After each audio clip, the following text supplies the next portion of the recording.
Good time zone, everyone. Welcome. It's Monday here in Seattle, at least, and most of the world. But we are going to jump into this Core Set 2021 draft today. I'm going for traditional. I didn't ask anybody. I just decided we've been doing nothing but Premier. Let's do a traditional. And in fact, I was just in a Twitter conversation about traditional versus Premier, best of one versus best of three, and the purity test and what's real magic, etc. And I personally, it's all real magic to me. There's pros and cons of the different cues, and certainly one of the pros of best of three is sideboarding, right?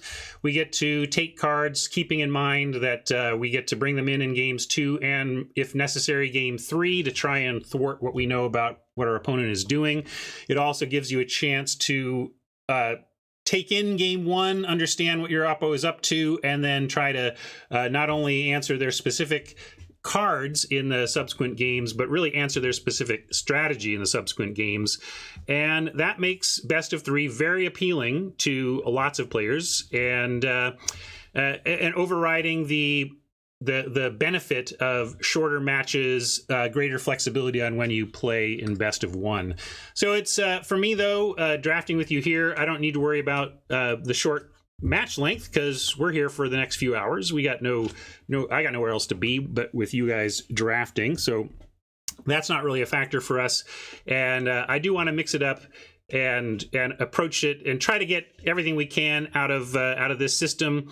And that means mixing it up and doing it best of 1 sometimes, best of 3 sometimes. And if you want to get everything you can out of your tabletop Magic experience, you should be incorporating cardkingdom.com into your retail experiences, because they have incredible inventory, they have incredible prices, they have incredible shipping, they have incredible staff and customer service.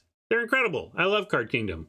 I buy from other places too. I'm not exclusively a Card Kingdom customer, but I always check them first. I always give them a chance to win my business, and they usually do. Even if their price is a touch above some other price on a card here or there, I usually stick with Card Kingdom just because a buck or two here or there doesn't matter to me as much as the peace of mind of knowing exactly what I'm going to get, exactly the condition expected, and very, very quickly.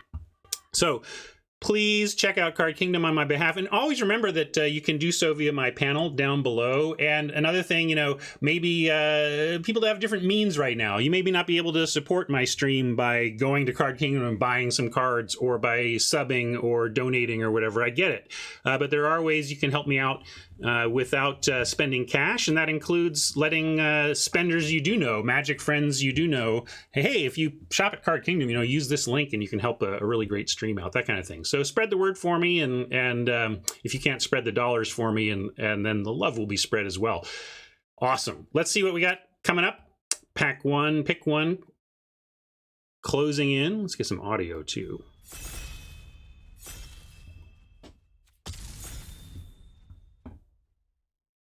Draft view, I remembered.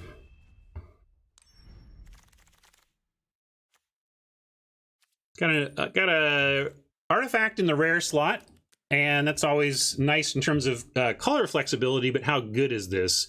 I've listened to the rare set review from Luis and Marshall, and I remember them talking about this. This does seem to be a reasonable place to start. It's a little clunky. I think you could get run over running this, but I'd like to try it. Kind of, you're basically scrying or drawing 4 times and then gaining some life. Let's try it. There's nothing else hugely leaping out at me anyway. Let's talk about the rest of the pack though. Tempered Veteran, very build aroundy. Life gain build around. Swift Response, solid removal. But yeah, there's nothing even that nice. This is a pretty weak pack overall. So yeah, the Ghoul seems like the second best card. Swift Response and Ghoul are jumping out at me as solid picks here. Also the Tempered Veteran. So taking a colorless card, passing some good white-black, but it doesn't matter. We'll take whatever is good out of here. I love a Cultivate as a, an early Cultivate sets up a lot of possibility in terms of splashing and directions you can go color-wise. In the other green direction, we just have the beastly stat machine that is Thrashing Brontodon. 3/4 for 3 that then has a naturalize effect if you really need that. Yeah, green has been... I've heard a lot of negative on green as well, but I'm still in just trying everything mode. Really, Cultivate's not good? Oh man, that's too bad. I love a set where Cultivate is good. Yeah, I've heard the community's not too high on green right now, but I don't see taking anything else in this pack over something as efficient as this body. I mean, we can just bail on green if we get pushed in a different direction, but this just seems like the best card in the pack, and I'm going to take it.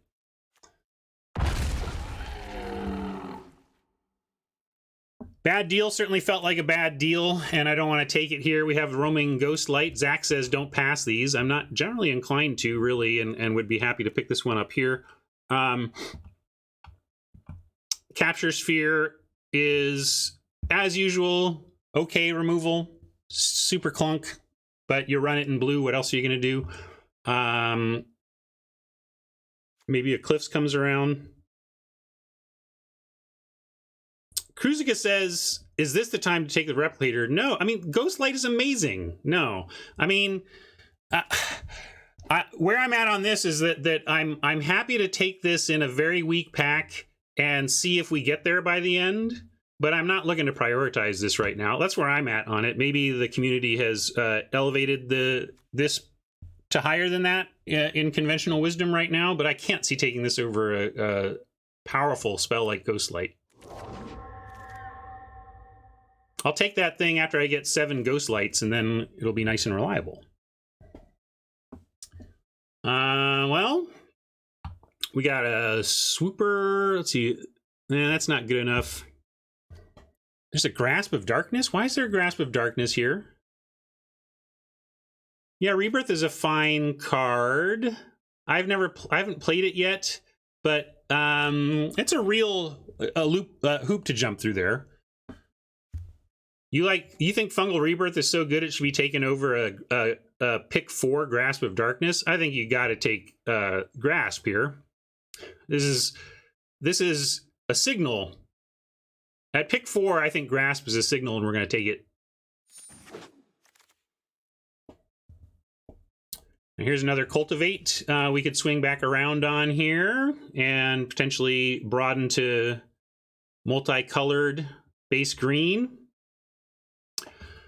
Yeah, a lot of double mana. I'm not planning on playing all these, Jay, but we'll see. We'll see. Maybe if we get enough Cultivates, we will. I think I like Cultivate here. Dreadmaw, Truffle Snout are fine. Lofty Denial has been all right. Riddle Form was good for me in red-blue spells, for sure. I'm not sure how good 2-mana enchantment that scries 1 for 3 is, which is kind of what you're looking at in a creature-heavy deck.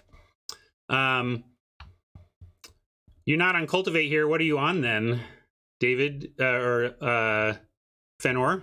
I'm going to take it.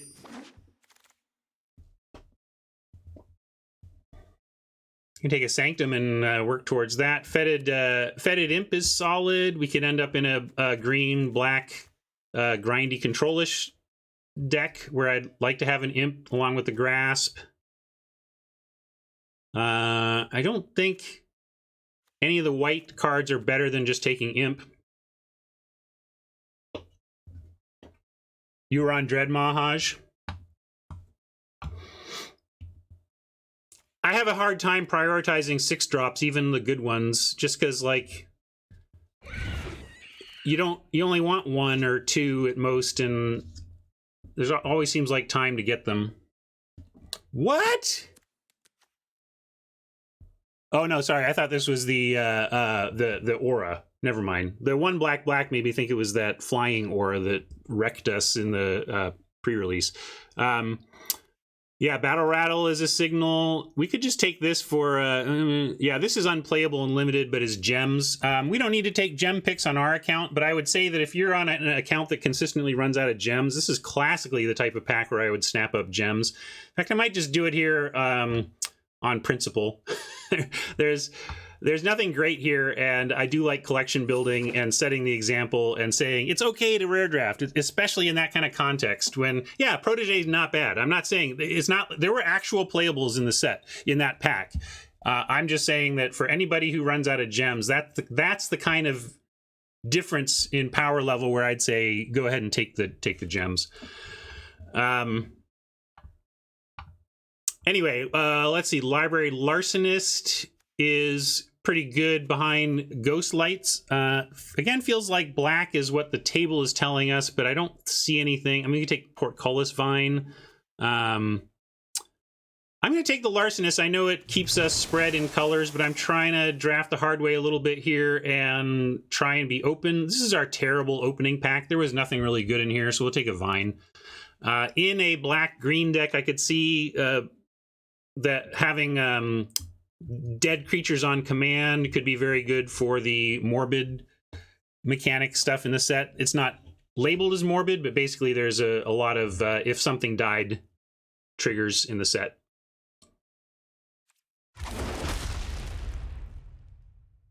Well, seeing green and black here very late in the pack is a good sign. I think another imp is okay here. We're heading towards a longer game grindy approach, and I'm not sure how we win yet. I'm not sure what I took over the Soul Salvage, but maybe I just I know it's not literally Soul Salvage, but I might have just glossed over it because of newness of the set. Bad Deal again. I don't think we want to play. This might be the deck for it if we find the more ramp, though. You know, ramping to a Bad Deal could be worse. There could be worse deals. We'll take it. But yeah, I doubt we're playing it. But, you know, seeing a training here is nice. Like, this is fine.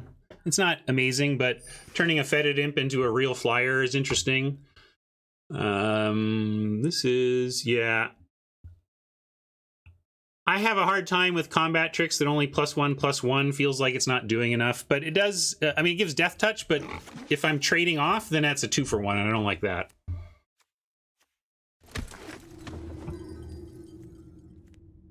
Run Afoul is great last pick in best of 3 here.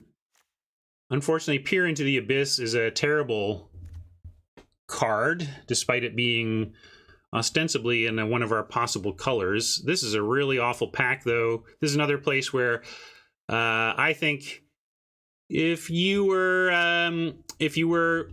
on a Gem Light account, I would collection build here. Because we're at land, right? Like Jungle Hollow is actually what we want to take here. Unless we want to continue to hedge towards possible blue. I feel like black has been more open than blue, but we're not sure what's going to come this way. Yeah, Gloom is okay as a top end, but I'm not going to prioritize it here, right? We'll try to get a 6/6 Trampler for 6 instead. Ugh. I hate that this land is probably correct. I want to take a blue card, but I'll be grown up. The land might wheel, but we don't need to worry. We don't need to be gem obsessed here on that front. We're fine. We can do whatever we want from this account. So when Idol of Endurance enters the battlefield, oh yeah, this is this. You could rare draft that, but we could splash a Stitcher. This is a decent late game card for a grindy deck. And then we do have the Cultivate and the Jungle Hollow. Not that Jungle Hollow produces blue, but having a dual land in your core colors still helps you splash. So I like that. Yeah, and then on the wheel, we'll get another Truffle Snout, maybe a Rise Again. But this is fine.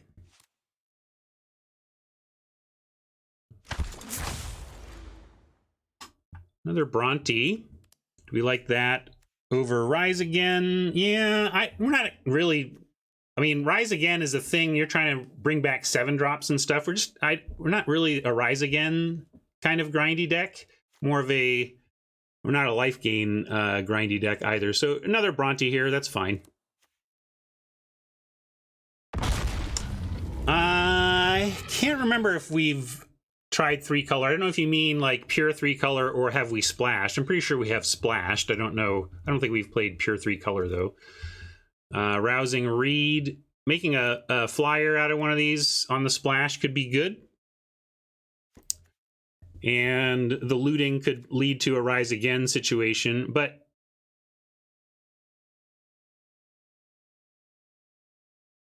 yeah, Krala says, like, struggle to find a deck where you want Rise Again. The only time I've really wanted it is when I'm consistently dumping 7-mana creatures into my graveyard before turn 5. Rights is, I guess, playable. Since we're splashing, I think I want to try the Rousing Reed. I like that as a card draw engine better than the Rights. When I don't have obvious expendable creatures. Scythe is nice, though, right? Throw this on a Portcullis Vine just to give it counters.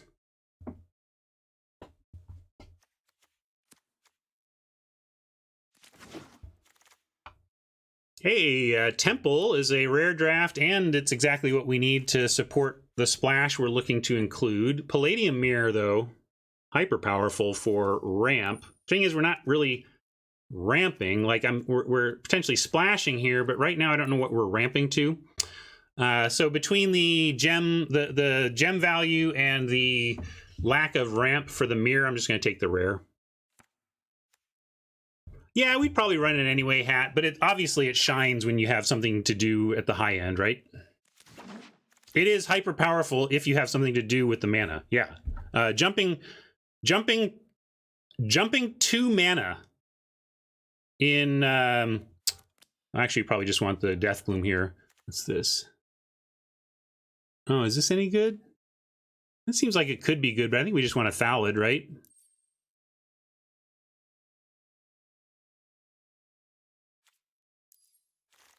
You want another hollow?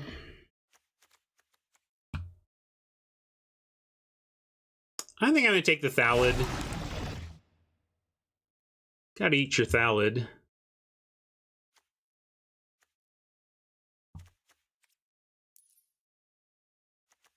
Mind Rot could be a decent sideboard card, and I might just take this Sage, though.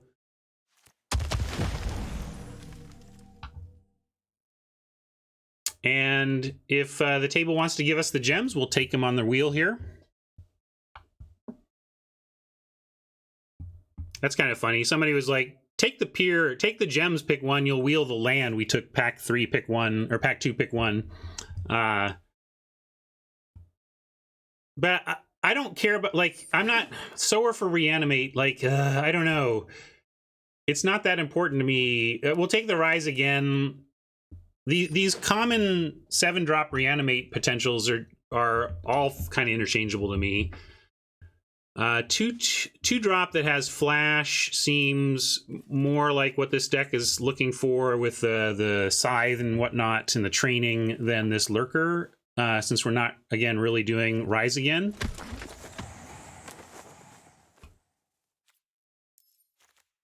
And here we could do Steward for more, activated death. But I think we just, in this case, I'll take a Rights. I guess nobody does like green right now. You take a Return to Nature for the sideboard, but I'll take a Training. Yeah, let's just get kind of getting a little bit on the aggro side for green-black here. Eliminate is pretty easy pick here over a second Scythe or a what? Scanner. I mean, we just want to eliminate, but maybe the Scythe comes around. I don't know.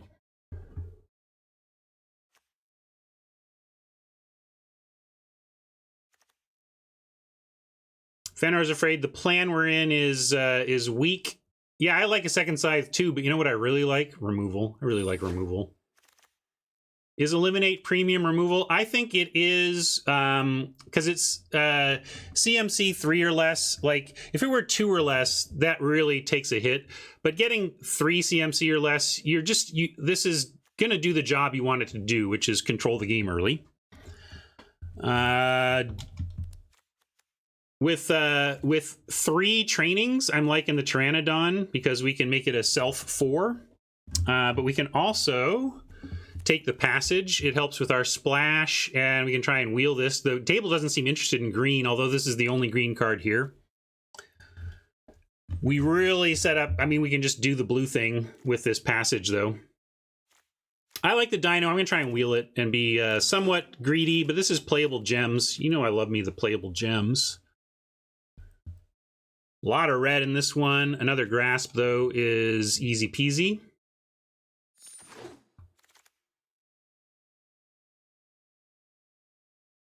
Backwater to make our mana pretty incredible for a Sultai deck. We could take a Skeleton Archer, but I just like the backwater. Especially like having incredible mana is important when you're running 2 Thrashing Brontodons and 2 Grasp of Darkness, even if we weren't running a third color. So here's a Pteranodon opportunity. We also have this Replicator. Where are we at with Replicator? We have 2 Imps, 2 Brontodons, but that's it. So I don't think we're replicating. But the trainings are looking for creatures, right? Oh, no, permanents. Okay, we do have the trainings, but this is I want this more than this. I'm taking the 2-drop 4/4. Here's a Dreadmaw. Uprising is also interesting, but I think I just like picking the top end now.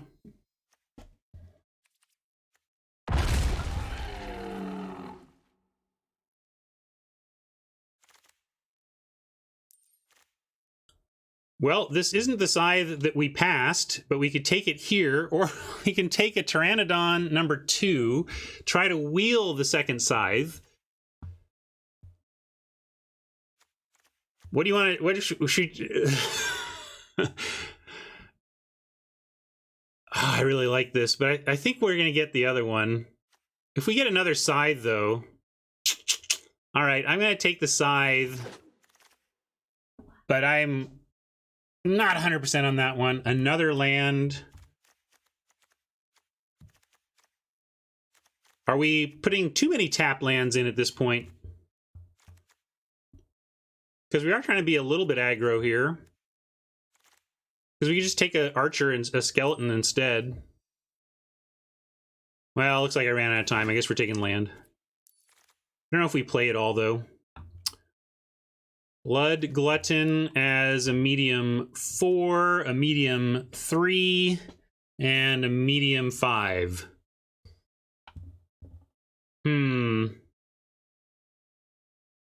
Oh, Glutton's a 5, sorry. Well, let's take this medium 5 then. I don't think we want... We're not doing enough. Hey, it came back. Hooray. That makes me happy. I think these are going to be good with the trainings. Maybe we play a Titanic Growth. Probably not, though. Here's a 4-mana 4/3.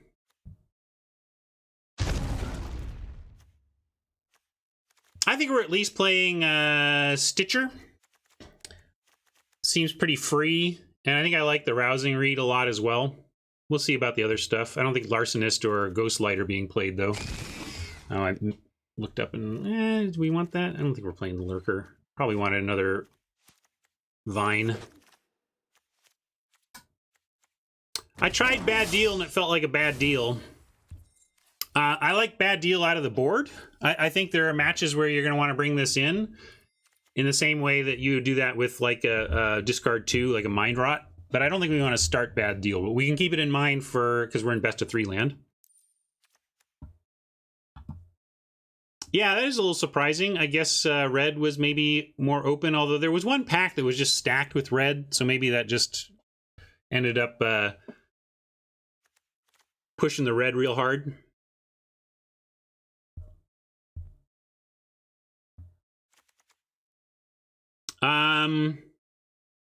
I will try and prove to you, Fenor, that it is. You get that it loots with no cost, right? Have you all played... Raise your hand if you've played with Merfolk Looter. Like, you can redeem anytime, DG. Thank you so much for that resub, Rob. 17 months. Wow. Yeah, it's a real cost. I'm not saying it's free to play the Stitcher, but we do have Cultivate, and we have 1, 2, 3, 4 lands that splash it if we just include a single island. And looting is incredible. It's incredible. You can't... If you're in a grindy mid-game and you drop a looter and start looting every turn, you win or they lose if they don't kill it. When you get to that kind of filtering, you know? So anyway, that's my feeling, and I'm going to try and prove it. Certainly the Larcenist and the Ghost Lighter, though, are out. And let's look at our numbers overall. 15, 13. Got a lot of... yeah, here, let's go deck building 2.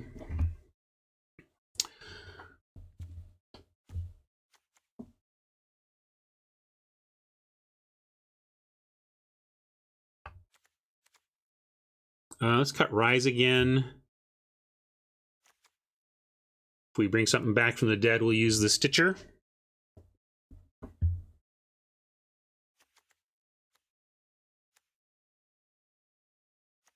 Yeah, I'm trying to cut spells before creatures, given our current creature count, but we could let the Sentinel go. We got a weird curve here. Maybe the Lurker needs to be in and the Sentinel can go.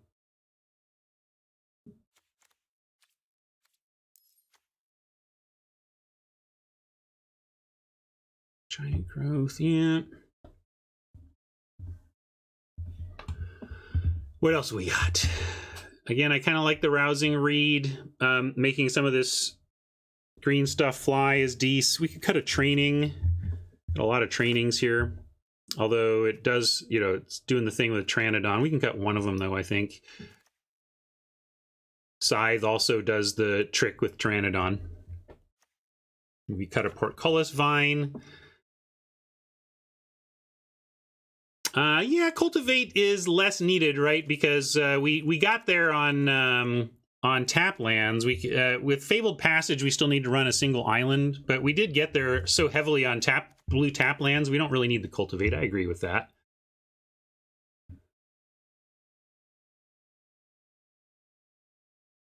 Yeah, right on, Brooder. Haven't seen you for a while. Glad you're back.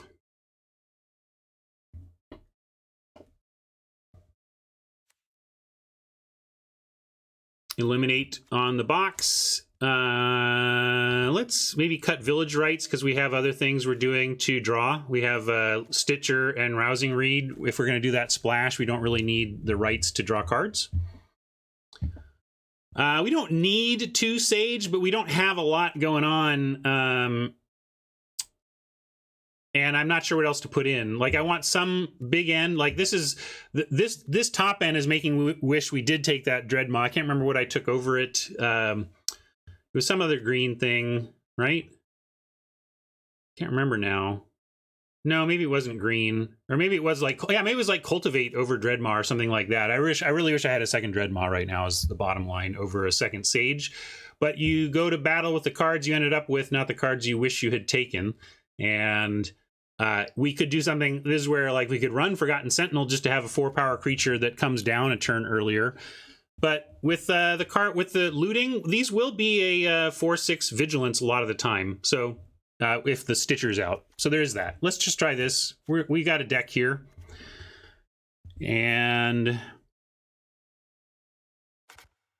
don't know if it was a tough draft. We kind of found our lane, and the picks were fairly straightforward. We didn't necessarily end up with a crazy good deck, but I think the draft, we just followed our seat. I don't know. Ask chat. See if anybody in chat thinks I went wildly off the rails into the draft, but I think we were just taking what we were getting.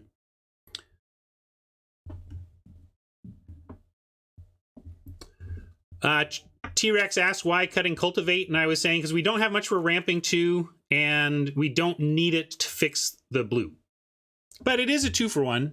T-Rex does have a point that it still gets 2 cards out of your deck, which is pretty nice. But I don't think we need it for the fixing, so I'm going to let it go for now. And yeah, we're just these icicles at 2 and 3.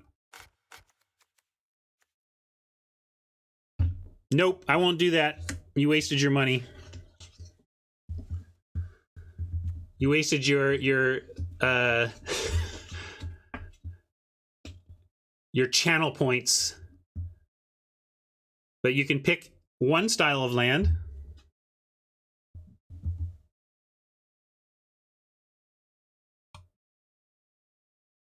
Anyway, let's see. Let's call this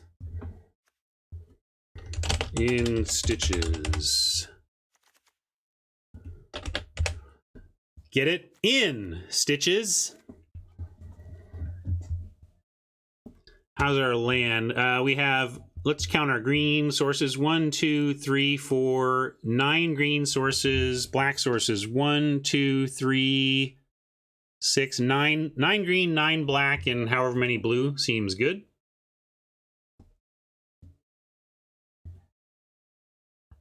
Huh, Rob supports T-Rex. That's good, Rob.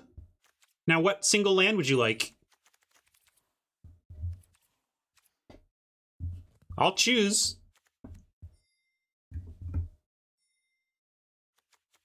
Nix. Okay, didn't see it. Thanks. A lot of chat flows by.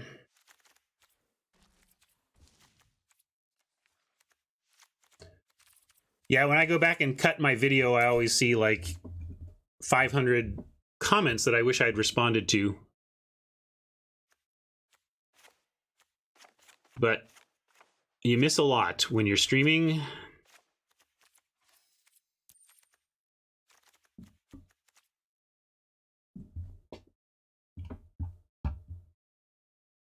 Did I miss anything else? We've got sleeves. Anybody get sleeves? Like, speaking of things I've probably missed. Well, if somebody's got sleeves, you let me know, and I'll switch them. But for right now, let's jump in. Well, then we'll leave it at rat sleeves. I love the default rat sleeves.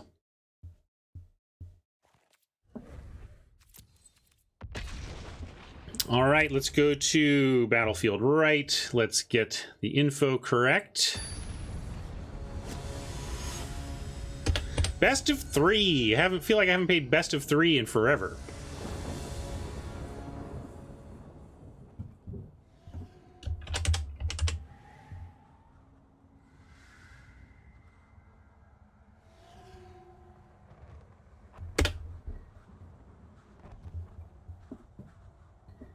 Oh, thanks, Hat. I will. I'll get to that next game if you can remind me.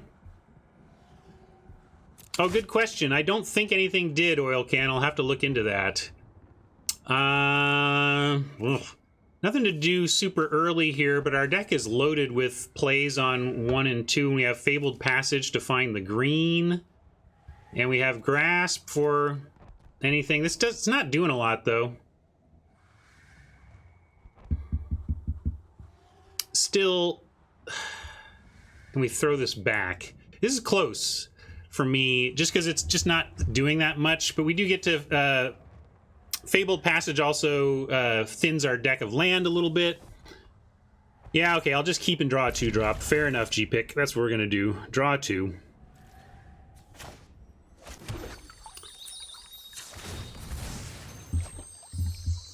Keep but not too excited describes my feelings about this exactly. All right, no 2-drop, but we do get a Thallid for 3, so that's cool.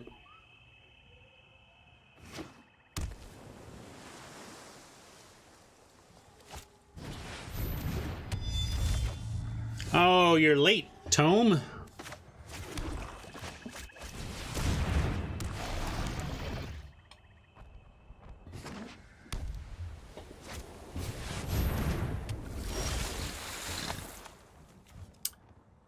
Larcenist can become a 2/3. We can drop a Crypt Lurker and straight up block it.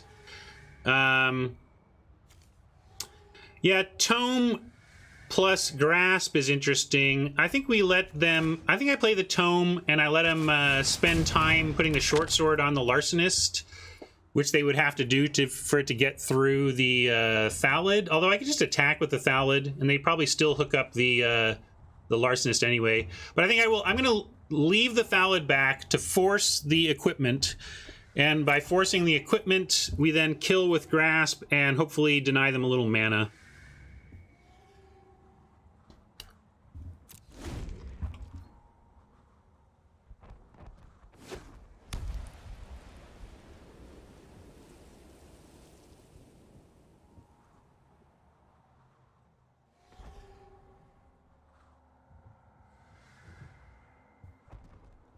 Yeah, if they don't do the sword, we can just block and then have Grasp at the ready. If they do the sword, then I think we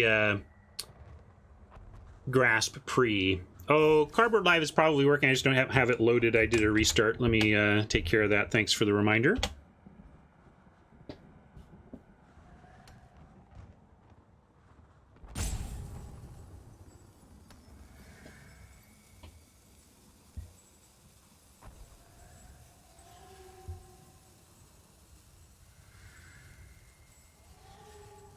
If they just don't want to do anything, we still have the tome backup. So we're in a great spot, because this is what I expected them to do, and I do think it's worth doing this.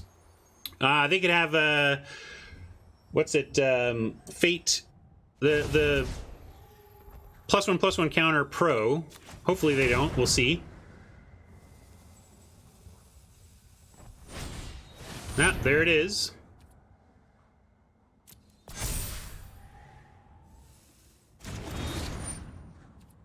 So our plan, quote, worked, but then theirs worked better. We have another Grasp that we can use next turn and still get it done, but they get a card here.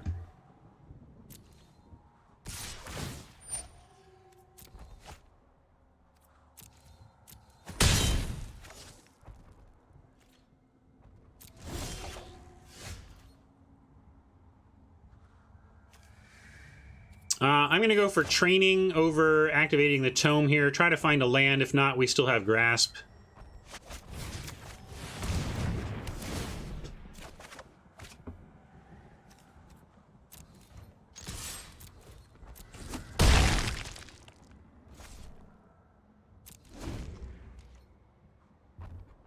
It is a free tap to scry. Good point. I was thinking it was 1 in my head.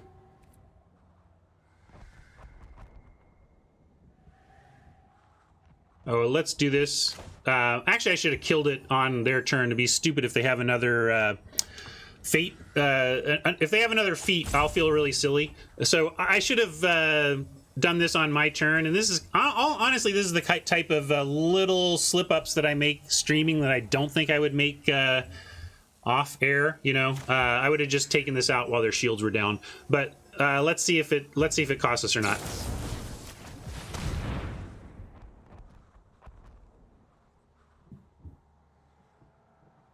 All right, we got lucky. We got lucky that time.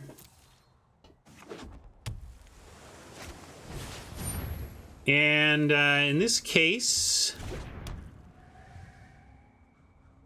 yeah, whether you call that a punt or not, again, always you can say the punt is not considering it, right? We didn't even talk about doing it in our main phase, and that, at the very least, is not good Magic.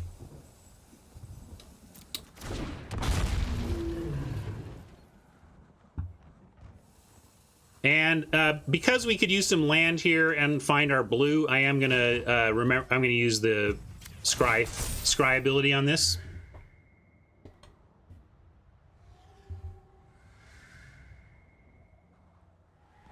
Especially with this Tide Skimmer about to oh, there's our island, and it's the island too, which is nice because all of our other sources of blue ETB tapped. So now we can actually do the rousing read here if we want.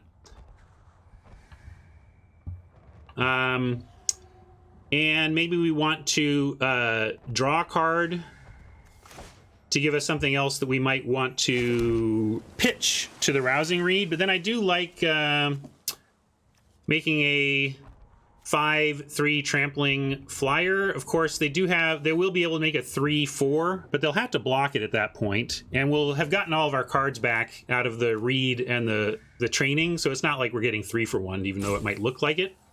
So yeah, I'm going to draw a card here to increase our discard fodder for the Reed. And then I'm going to go airborne with... although the drawing of the Sage suggests... Oh, we don't even have a second green yet, interestingly enough. But Rousing Reed on a Gnarled Sage is very interesting. And we could just Truffle Snout this turn. And they don't really have good blocks over here. They kind of do. I'm going to go with the Reed play. Let's get up in the air. Because they have the Savior to punish us. So, I'm gonna... Oh, and we get... Oh, let's discard... Oops, that's not... Darn it! I did... I don't know how to unclick in that spot. I wanted to obviously keep the... Although it'd be nice... We do get to keep this and cast Sage next turn, so maybe it would have been correct anyway, but I... I wish the game would let me do what I want. However, yes, playing this untapped so we can drop a Sage isn't the worst.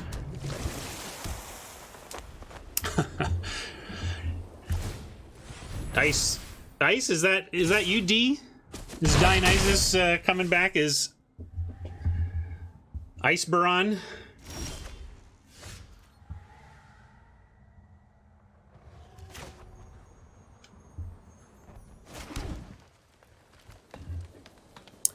Now then, can we win this race? This is trouble. We might need to get life out of this. But with 1, 2, 3, 4, 5, 6, what are we playing this turn? We can go Lurker Training. I kind of want to save the training for something not the Thallid, because it doesn't increase the toughness, and we're just going to end up trading off for the Flyer at some point. Yeah, that's true. We get some life here if we just want to keep scrying there. We could play the Crypt Lurker and just draw a card. Yeah, Reach is a good point. I just don't want to... I wanted to max our mana, but it looks like we don't get to if we want to play the Reach.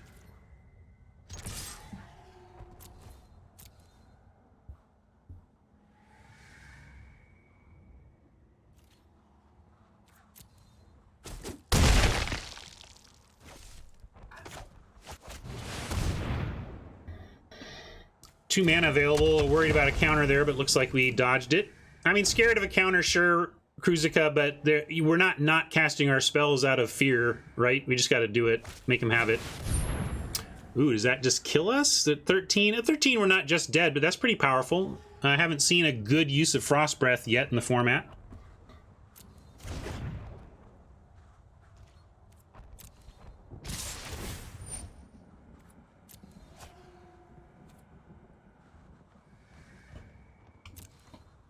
Yeah, we're not just dead and we got a lot of life gain in the wings.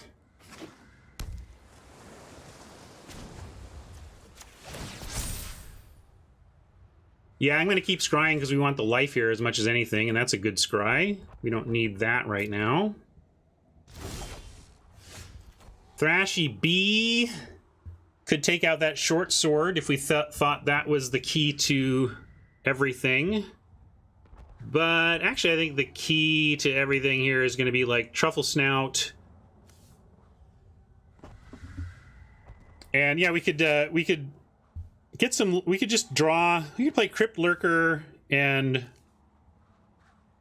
draw.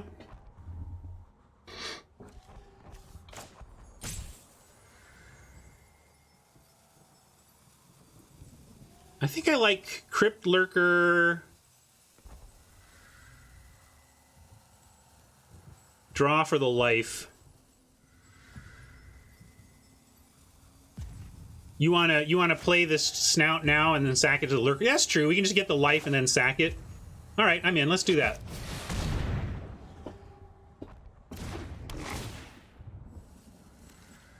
Basically use this as a life gain spell that will convert into a card with the Lurker, and then now we can hold the Tome for a card and additional life. And we have a block on Larcenist unless they want to switch the short sword around.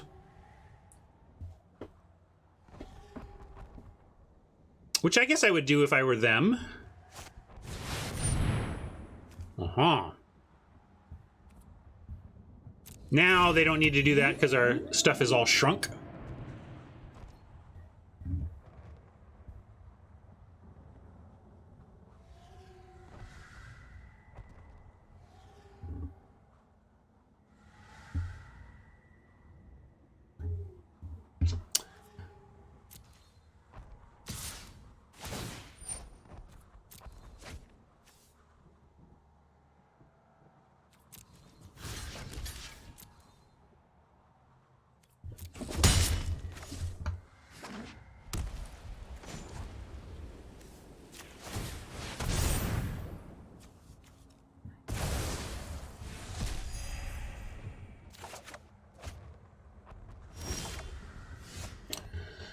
Stitcher, nothing to get back with it per se, but we can Bronte and Stitch here. We can also lurk in Brontodon and worry about Stitcher later. We need to be able to block and kill, which we can do. We can get enough, 2 Rat Burglar meme redemptions, sorry. Here's one. Some say I never heard of ya, a rat burglar.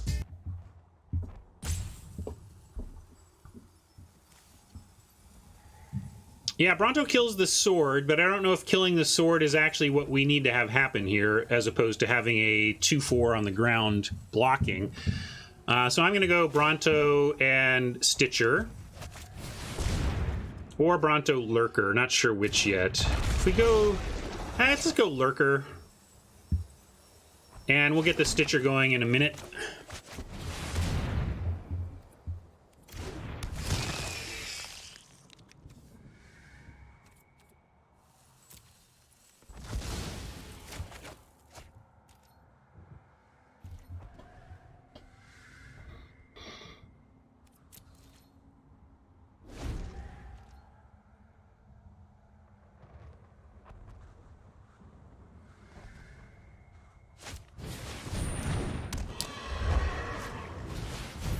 Yeah, maybe we can just figure out a way to get through for the win, although that hand dumping there is not the best for us. Let's see if they send this Waker. No. So, we can get an Imp here. Lots of things we can do here. I don't know if we... how are we winning at this point? I don't even know how we're winning. Are we decking them? They're at 21 cards. We're at 17, so that doesn't seem good. Yeah, Imp doesn't have power. That's a great point. Although we can put the training on it to give it power, which we probably have to do. Let's do that. We can do Imp, training, Dino, and still have a mana for the Imp activation.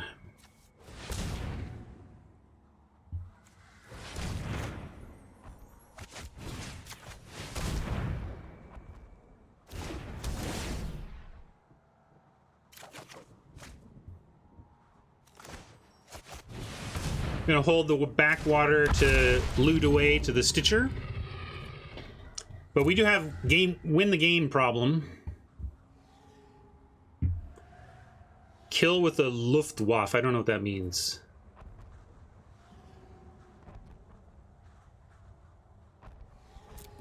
But I don't think we have attacks.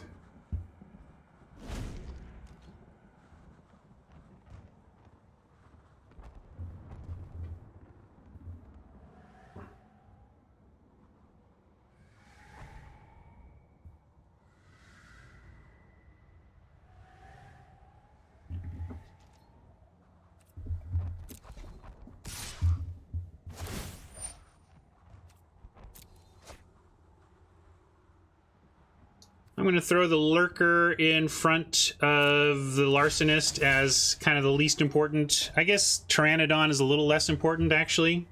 Although this does... Yeah, actually, I'll just do Pteranodon at this point.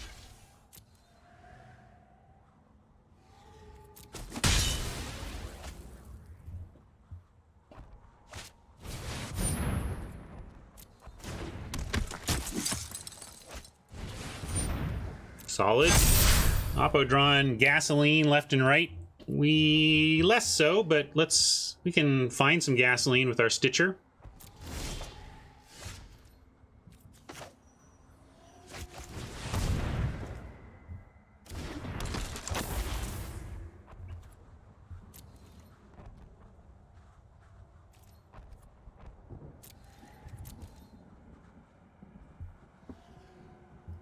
It's best of 3 too, so we got to be thinking about how we're going to win post board.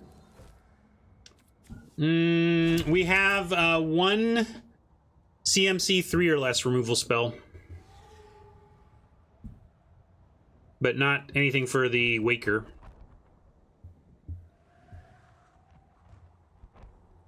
But we'd be happy to take out the Celestial Enforcer. Although, at this point, anything we try and take out is basically going to be taking out a Selfless Savior.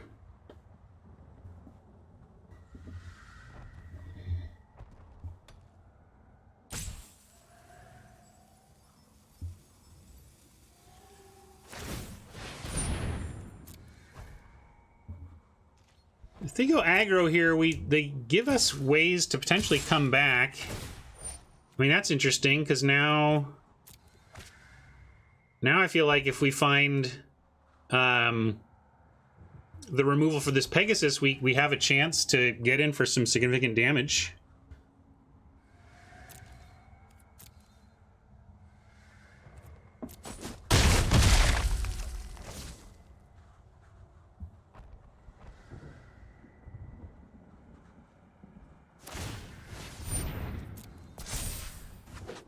One-time dealer.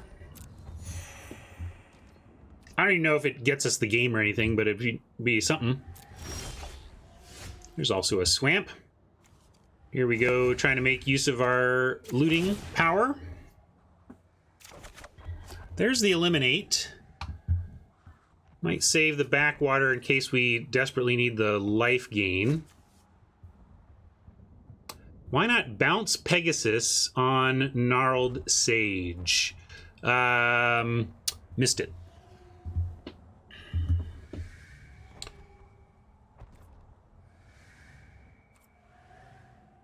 So we got the Eliminate, but is it what we're supposed to do here? So if we eliminate the Pegasus, they sacrifice their savior, and so the Pegasus still lives. Again, really, we're just eliminating the savior, which is a problem, but I suppose it's what we've got.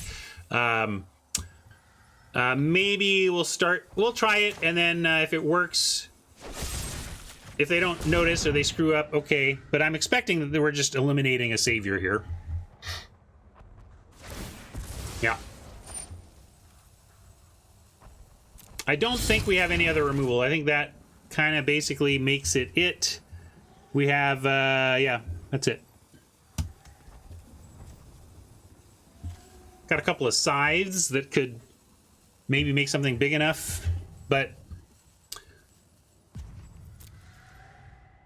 like we don't even, I can't even attack because we can't get lethal. Let's see, wait, 1, 2, 3 blockers for 1, 2, 3, 4, 5, 6 attackers. If they stop our biggest 3, 1, 2, whatever, 3, they take 5, which brings them to 2. And yeah, I gotta say no attacks, so that's not winning. That's not game winning. Yeah, Fenor's right. I forgot that the reason I haven't played best of 3 forever is that there's a overall match clock that really screws me. Like, look at this, 15, 30, 23. I mean, so now I gotta play stupid and bad, or else I just give up the whole match, right? False dichotomy, but you know what I mean. I must now pressure myself to play faster at the risk of making mistakes so that I don't lose on time. That's the more accurate way to say that. Another Brontodon.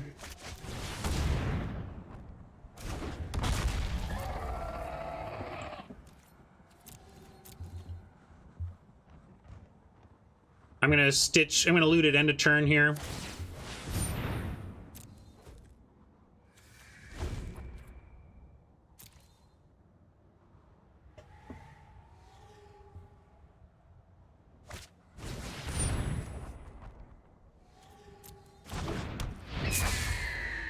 I don't think it does.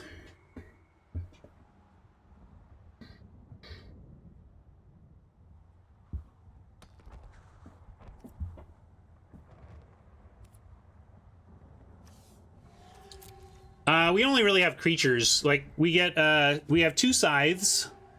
Blackguard, Pteranodon, Gnarled Sage, and Colossal Dreadmaw. I don't think we can really win this game. We are grinding to nowhere. Deck health is already established pretty bad for us. 15 them, 12 us.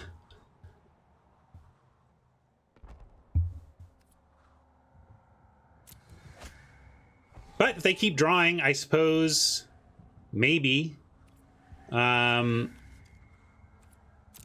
We have to try this now.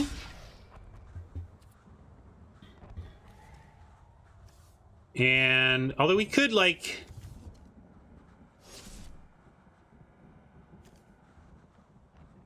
Yeah, I mean, I could bounce the Sage. We could also bounce the... we could put both of these on the Pegasus and kill it, and then have... Nah, I guess we just take this and then bounce and bounce here. That's fine.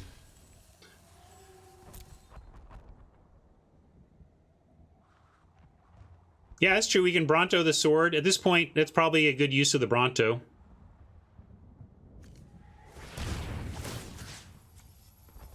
Although it still bounces. It's not a good use yet. You're right if we did the other block, but I think right now, let's do it this way, right? Because it becomes a 2-4 and they still bounce.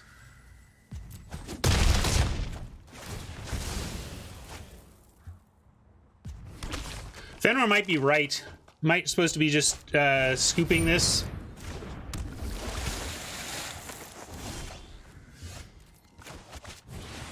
I'm certainly not playing well. I forgot to loot because I'm trying to... Again, I'm trying to play quickly. I'm being put in a spot where I need to play quickly or lose, and so now I'm playing suboptimally. Blah.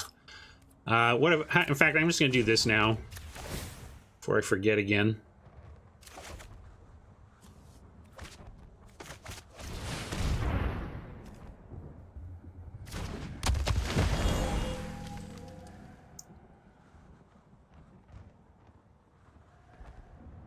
We might have a win on an all-out here, though, if they draw a bunch of land and we happen to get creature or something.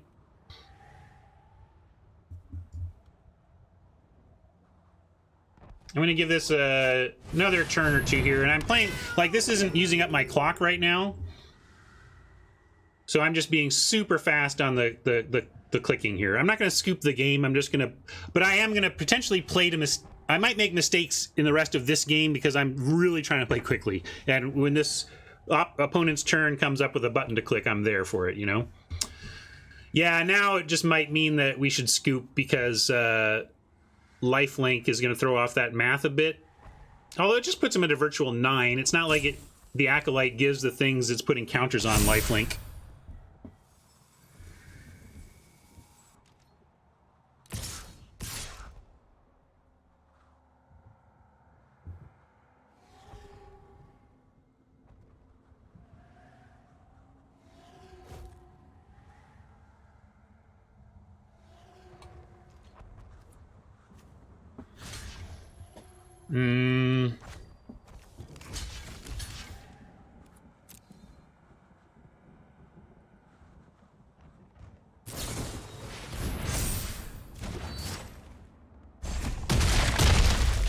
I'm getting a little extra info.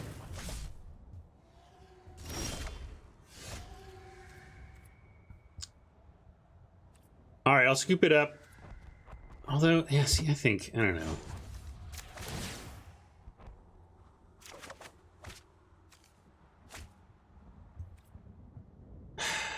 All right.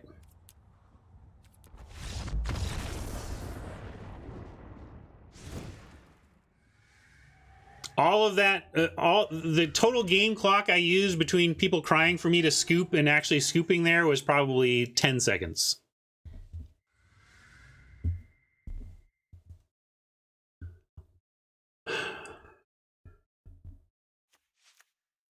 Run a foul. Seems all right. What's going on over there?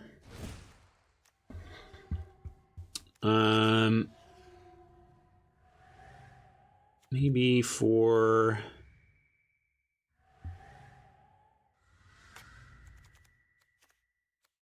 one training. I don't know if the maze did much for me. Maybe I need to cut, like, maybe I need to do a little more aggro here and like cut that and bring back the training. Could cut the blue splash for this one and just try to get it more closer to the ground.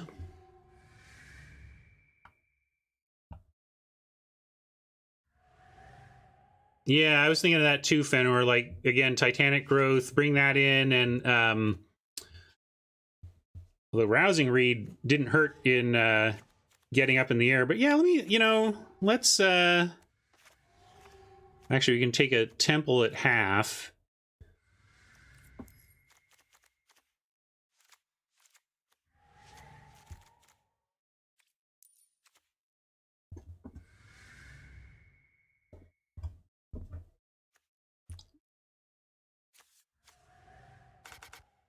And what else? We could put in another training for one of these sages. Even a Forgotten Sentinel. Maybe not Forgotten Sentinel. Although, man, if we're trying to be aggro, it's even better than that. I'm going to do this. Just took the card that is more power than toughness. With the clock running down there, I would have liked another 30 seconds to puzzle that out a bit.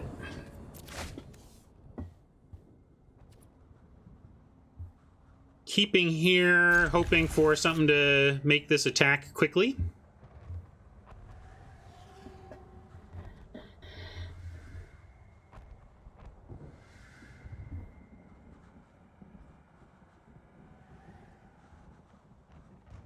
No, we don't Mabinap. That's why I'm trying to switch to a more aggressive approach here. Just try to get them dead before they play the stuff we can't overcome.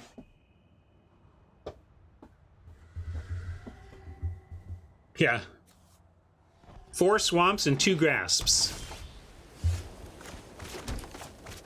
Nice to find another forest, so we at least have Bronte on 3, although, of course, like, something with 4 power to get this... The training to get this attacking would be nice.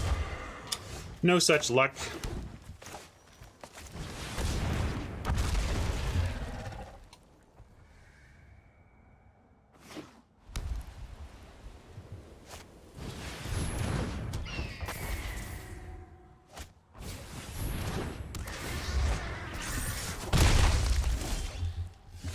Ugh. These are supposed to be good in our deck, but they're not right now. Let's see. I guess we send in both in case for some reason they want to try double blocks somewhere here. Oh, can't send in both, of course. But I'll send in the Bronte in case for some reason they want to block. Of course they don't, but you know.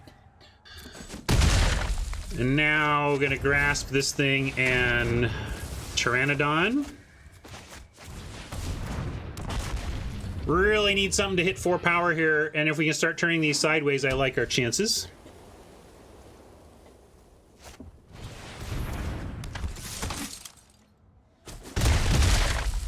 Come on. Oh, no. Dang it. Well, the next turn we can pump this to 4 if we have to, if that's our best play.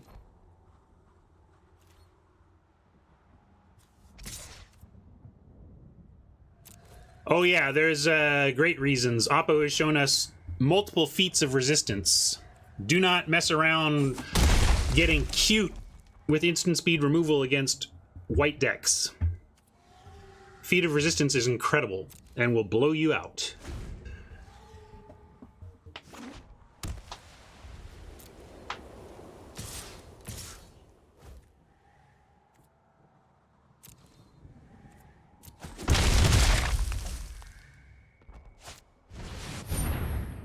It's the old bar, it's a reprint, but Feat of Resistance is incredible.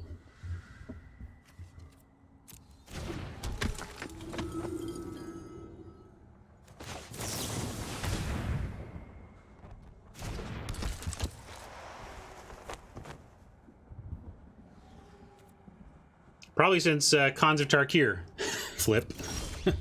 Oh, come on, deck. Give me a little chance here. Well...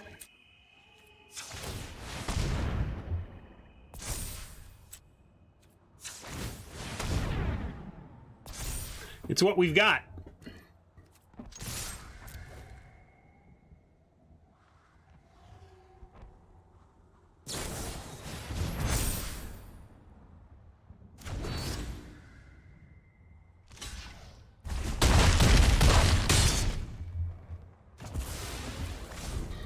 Feat of resistance is incredible.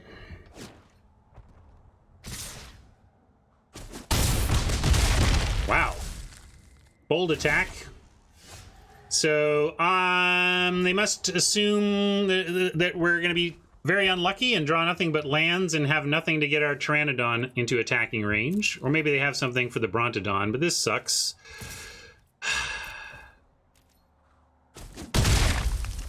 No, I think they just gambled that our Pteranodons wouldn't be active. Can you believe that? There's like...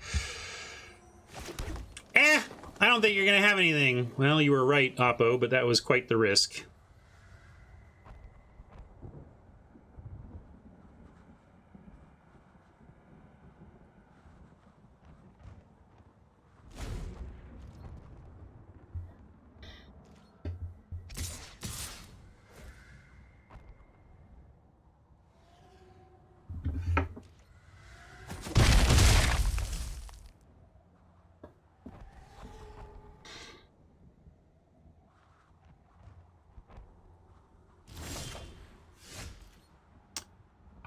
Fetid Imp at least causes a hitch, but not the best. They don't even want to bother with this because if they can go, if we attack and they go tap, tap, we have no blockers left. The thing is they're going to tap the Imp. Two things on the ground. Let's see. This is a force. Then they just, yeah, they can just, they just block with the Enforcer and that bounces anyway. So yeah, we have no attacks and we Imp.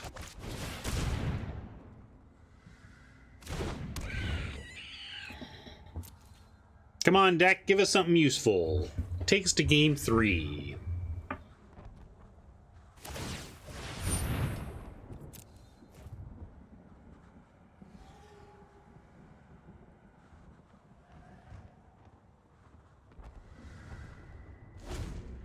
They play an island, we just lose. They can make everything fly.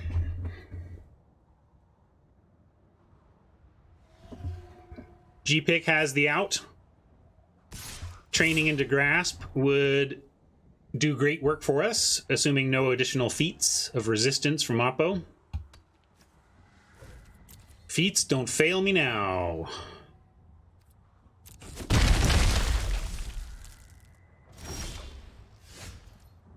Well, draw is failing me now.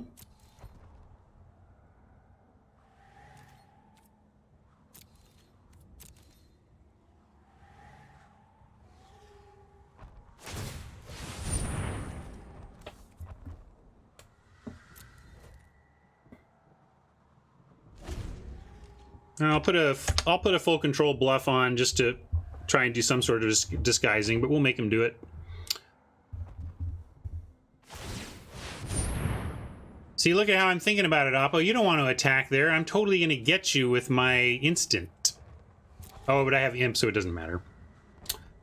Yeah. I don't even need to do that. We're going to lose.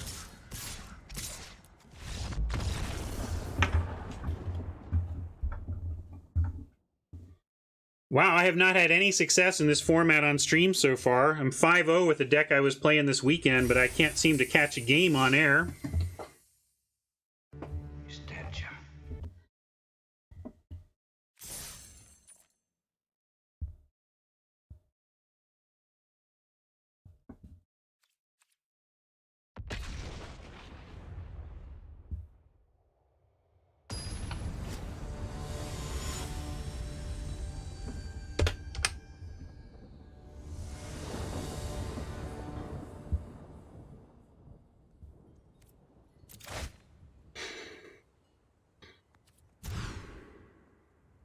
Snap mulligan into easy keep.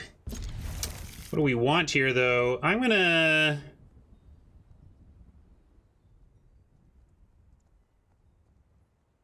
I think we send a Brontodon and keep all of our land. But we could send...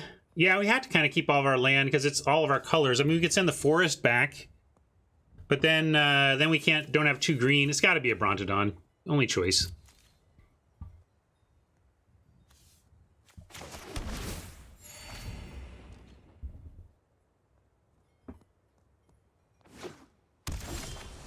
82% to redraw a land, but we needed all those lands to be sure of our cards in hand, and we have the Stitcher to address Flood if that becomes a concern.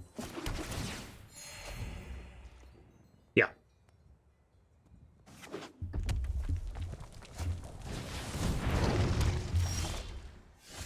Igneous Cur.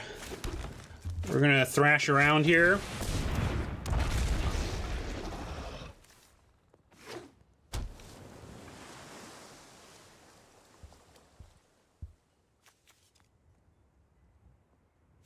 These are cool. Were these the lands you could get for the participating in that big event?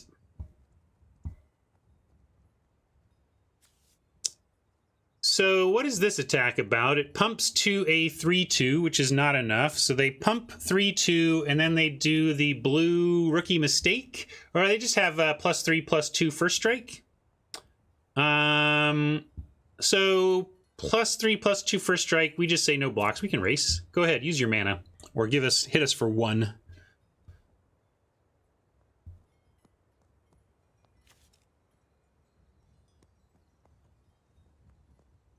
Fenrir says block here. Not when it's like our plan. I mean, we want to put a Sai on this. We want to read on this. Like, we got no other action. I'm not going to risk it. Like, Truffle Snout, maybe we can have him block, you know?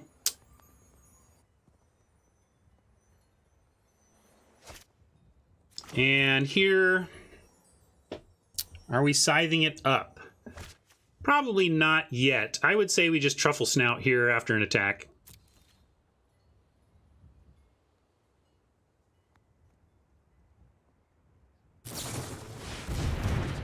That's great.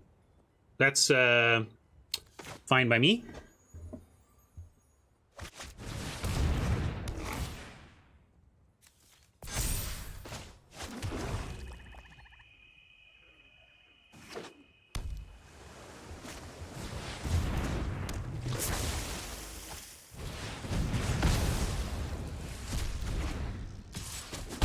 Also fine-ish.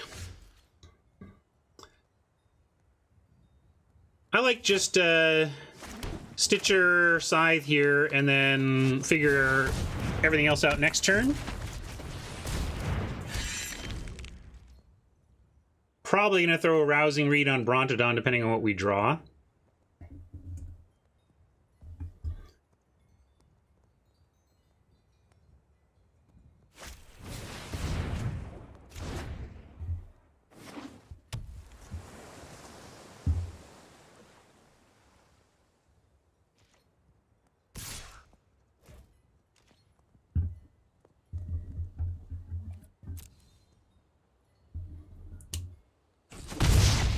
D-Contest is experiencing a lot of slags with the Scythe. Well, we may experience that too, but this is cool. I'm gonna... Got a lot of mana open here, but let's try this first, I think. I'm gonna hold on the read and just start with the training. Okay, great. Canceling that is fine. So now, we don't get the sweet loot if we do it that way.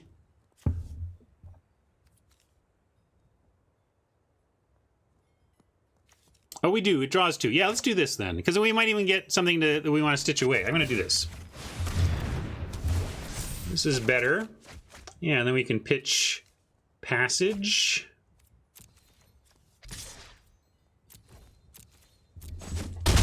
Send Brontodon. And then we get an end of turn loot and see if we want Fetid Imp or whatever's on top.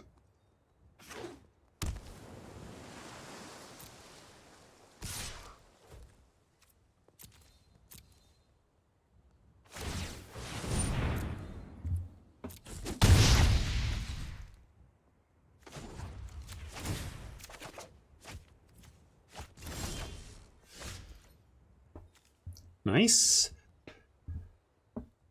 Let's start with the Imp. I want to see if they want to counter this. They've been showing counters, so I'll start here. No pause at all, so now I want to go equip Bronte, and then drop Pteranodon.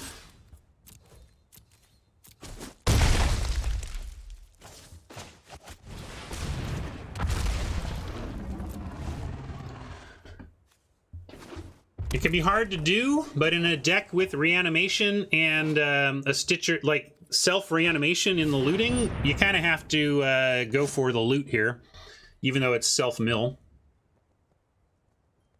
And Geyser is good here, but it puts a counter on our scythe and gives us something we could stitch back if we wanted.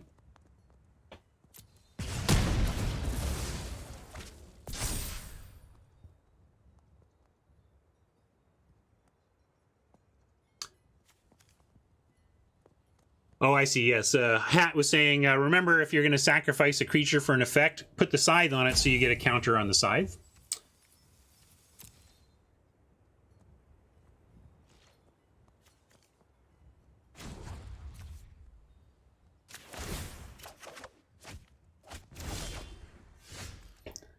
So, like, it would have sucked, right? If grass had been on top and we had self-milled it, you'd be like, oh, you milled your grass. But, of course, we milled ourselves to our grasp, and that's the nature of that variance, right? But you gotta, if you have a reason to care about your graveyard, you gotta be willing to self-mill. Yeah, sorry. Let's go. We're gonna go Scythe on Pteranodon, so it can be attacking. We could just melt the Cur, but if they want to block, that's fine too.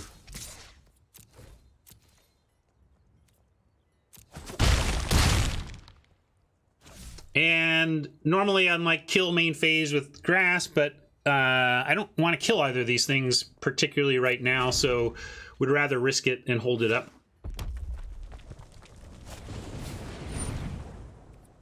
Shocking.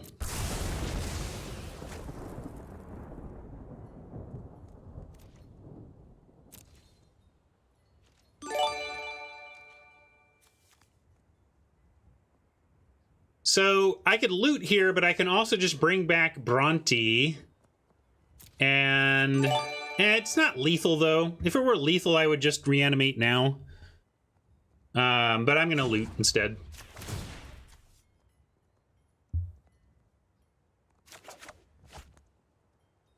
And Crypt Lurker can go. And I am just going to grasp the Cur here. Which is hoping to get big enough to block and trade with this Pteranodon.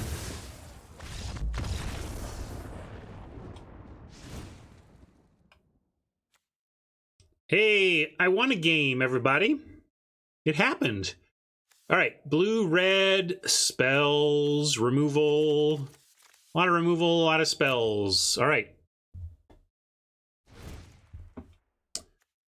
Do we see flyers? We got this flying... I mean, it's blue. You can kind of predict it's in there. We didn't see any, but probably in there somewhere. Would you bring in a run afoul based on islands alone, or do you want to see a flyer? White has more flyers than blue in this set, it feels like, but I haven't done the math. It's also aggro enough. I don't think we want a bad deal.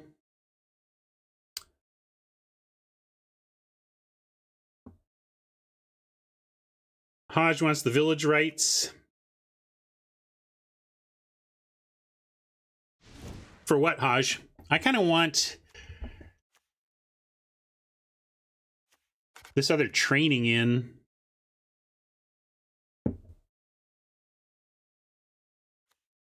And Hodge, do you want the rights to respond to all that removal? Yeah. Hodge wants to respond to removal. Yeah, but the trainings are pretty important to getting value out of the Pteranodon, I think. And you just have to be careful when you play them. So I still like that. What am I going to cut? I got a few seconds to come up with a cut. Actually, I'm going to just cut the tome. Because Village Rights is adding card draw and Tome is card draw, so I don't mind removing a little clunky card draw in the name of this reactive to removal card draw.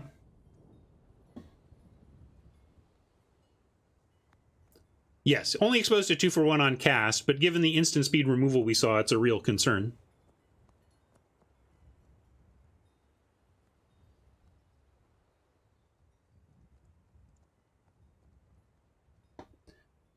This isn't about proactive village rights, though, Journeyman. It's about reactive. We can keep this. We're still short on green a little bit with all the double green, but we can passage for green, and then we have all of our colors at least. And a looter to help find more green if we don't find it naturally. We found it naturally.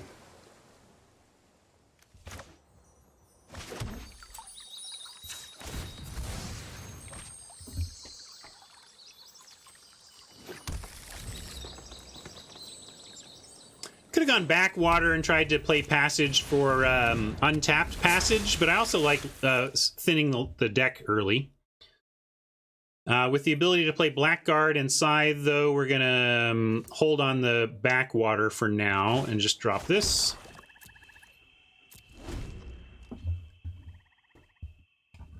Not going to play Blackguard and block or anything, but them not knowing we have a creature ahead of being able to then Scythe and equip if we want is pretty cool.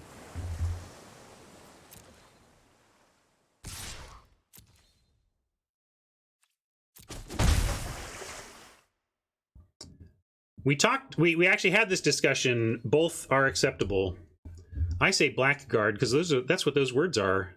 Blackguard sounds wrong to me, and I'm not in for it.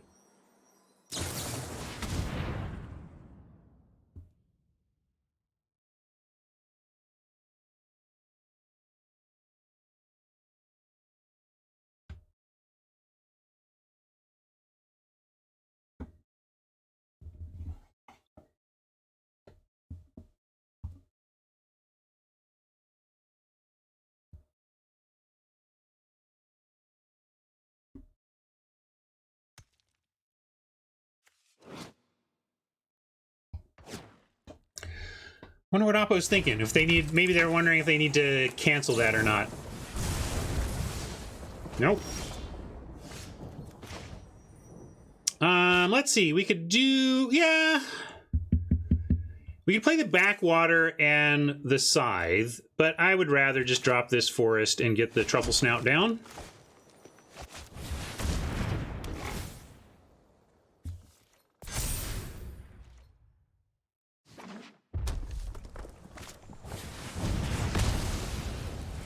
This is all fine. I wish we were getting Scythe counters for it, but we're eventually just gonna... Trading 1-for-1 on our early stuff is no big deal at all. I don't mind trading a 13th pick and a 14th pick for their very early picks.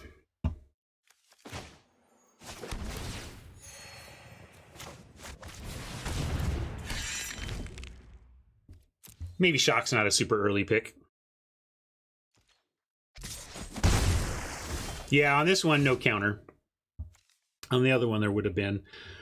And I guess we could Stitch, but they're showing, again, the possibility of counter magic. I'm going to go with the Imp, because if they counter something, I'd rather them counter the Imp.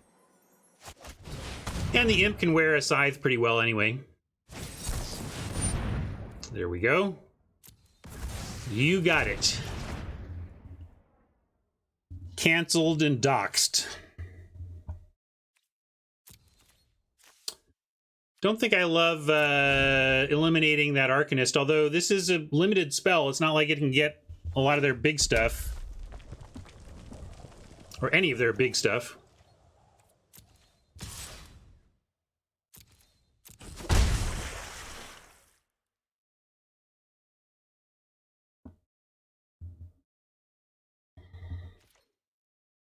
More mana left up. If there had been another land, I would have tried the Sage, because if we get the Sage countered, we can get it back with the Stitcher. But now I'm going to just try and... I'm going to make him have it and hope the Stitcher lands. If it doesn't, we hope that we find a land and the Sage lands. All right, nice. We can equip up too.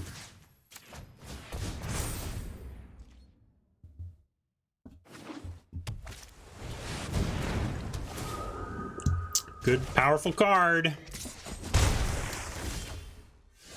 Can't find land, but hopefully we get to redo this. If we can fade another Ghost Light, that would be nice. If they come up with another Ghost Light. Ugh.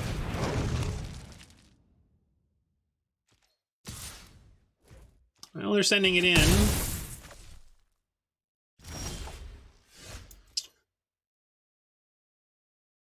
We could make the Stitcher fly, and then it could block, and hopefully help us find some land to cast the rest of our stuff, including this Pteranodon.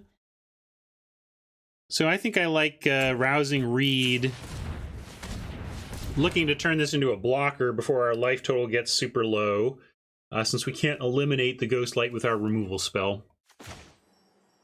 This has some risk, but I don't think they're gonna blow us out. Oh yeah, I could hold up. I could prioritize holding up Eliminate over holding up over casting the Pteranodon. We could do it this way.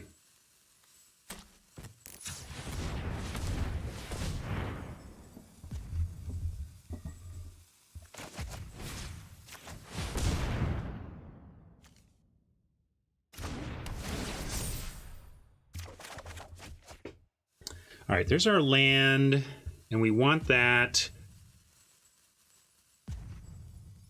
What do I want least out of this hand? Is it the Brontodon? Might be the Brontodon at this point. Although maybe it's just Pteranodon. And I think the second scythe is better than the Pteranodon. You all think second scythe? I thought this was good enough. All right, chat wants pitch scythe. I'll go with chat, and then we can decide what we want to do here. We can. I don't think we need to eliminate out of these two, so let's play Pteranodon.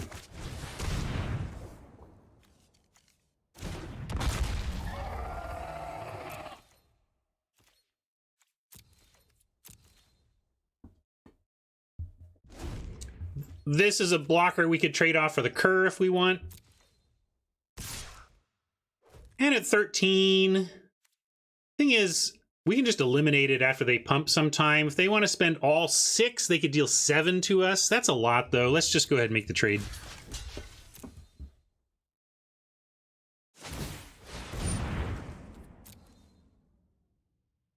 Two drop for 2-drop. They've spent a lot more mana on. Gonna loot, though.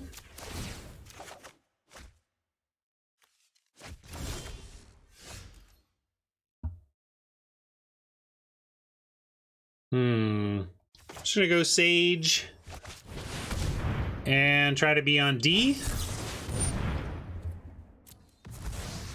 That still is okay. We got another Sage behind, and I don't mind running them out of cards here while we're looting and they're not.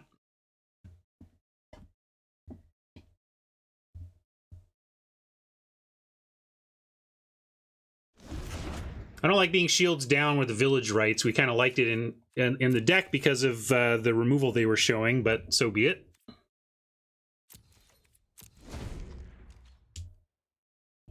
Yeah, I don't think this is very good, but if it's what you're, if it's what you got, it's what you got. Now what are we going to do about that? I guess we can get enough on the ground between Sage and Bronte to try and trade for the 5/7.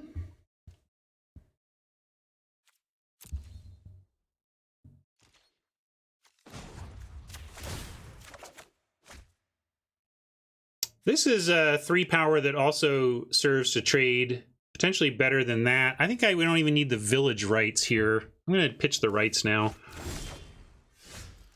And I kind of like Mastery for playing over looting here. And so we go Mastery, and then Brontodon, Pteranodon, and then have good D against their Dino. We want Thallid. Assuming we can trade off for the 5/7, then the Thallid becomes better than a random card, but it's not the best thing in our library or anything. I think with looting, we could justify digging further and trying to find something better. But we also have 6 mana next turn. And we can't really two-spell unless we eliminate. I think I'm going to put this, I'm going to scry this down. I think we can find better stuff sooner through stitching and looting and all that.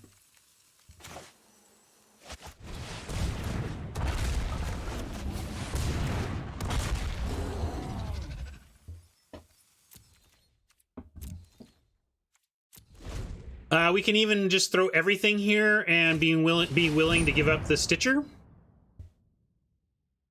And this is the first time I think I've played against this card in the format, which is well known to be a groan tester. We got some fast work we need to do now.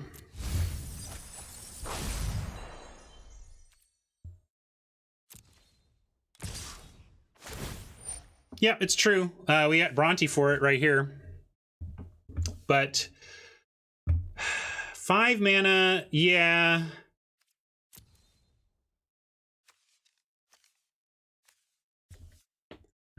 I am in for block with everything here.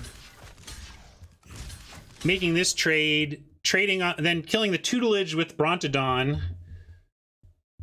Or getting back Brontodon with Stitcher. I'm assuming they're going to get rid of the Stitcher here.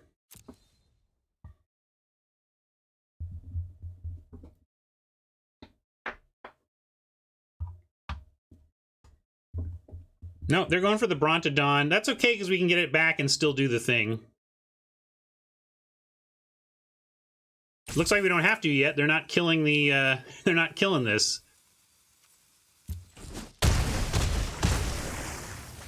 Now we will.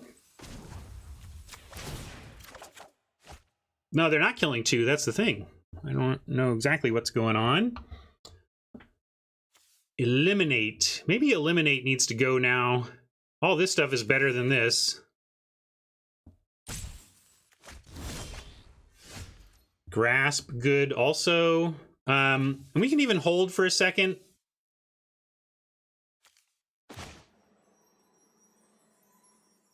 Although, let's start with Colossal, then the Pteranodon actually attacks. I could do Sage too, I suppose.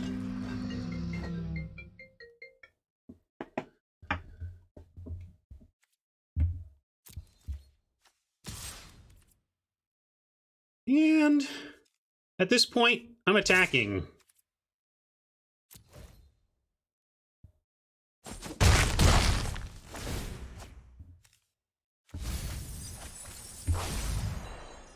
Decent mill there. Uh-oh. That's a lot of looting. Oh no, wait, didn't oh, they didn't have the cards to discard. Okay, so that worked out for us in the end. 4 mana. I guess we just grasp that and go.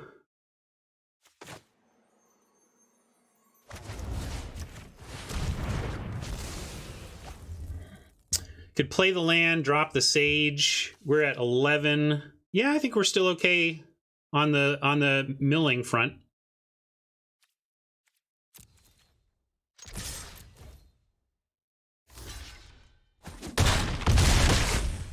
Hard to say who that was. I surely didn't know the number.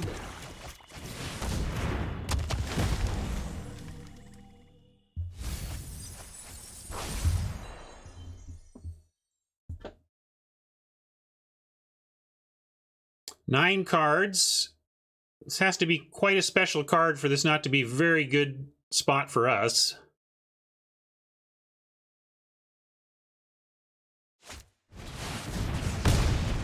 Indeed. That was them giving up.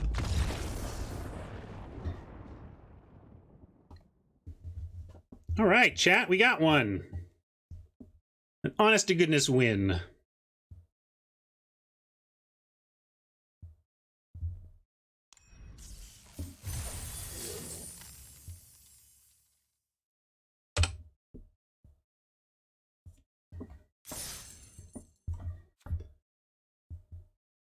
Yep, this is the big one. We got one more chance to get 1,000 gems, or we just crawl off with a single pack.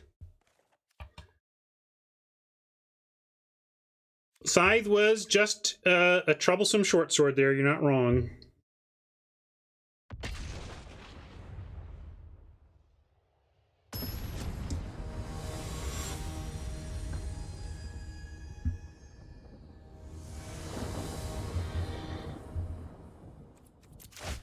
Ah.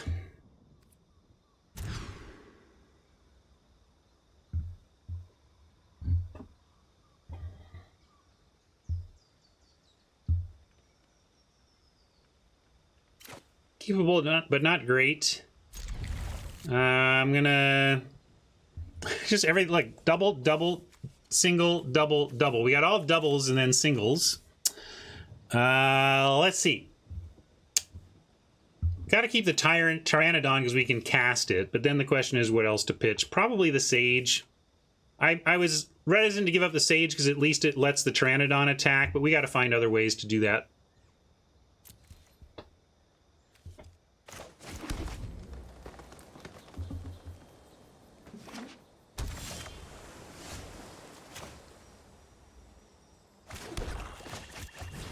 Well, we got our Darkness mana. I really want the Forest for the Brontodon mana, though, because I want to be playing attackers ASAP. Our deck has other ideas.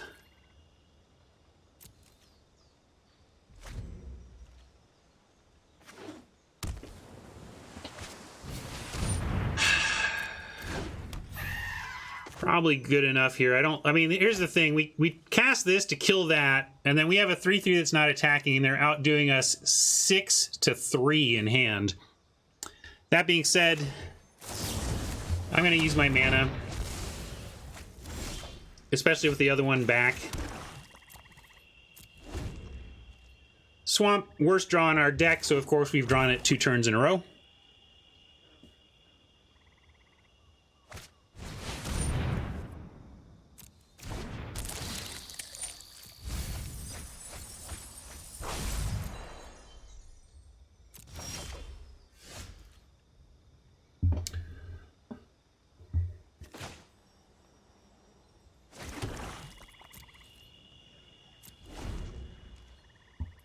It'll be sad in retrospect, but it won't have changed what was correct about that scry decision, though, right?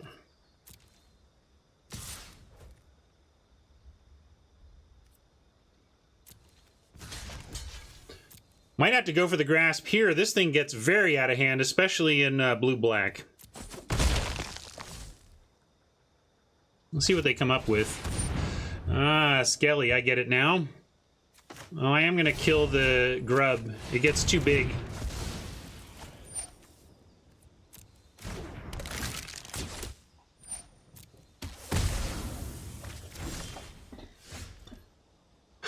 All right.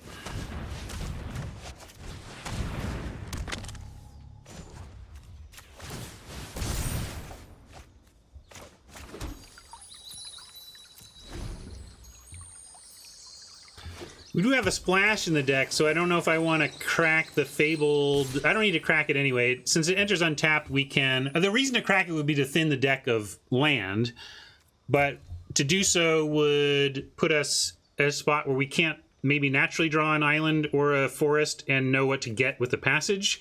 That being said, I think I'm going to go ahead and thin the deck a little bit, get the forest ahead of the draw, and... take every little advantage we can get to try and improve our card quality on our draws to handle how behind we are on cards here.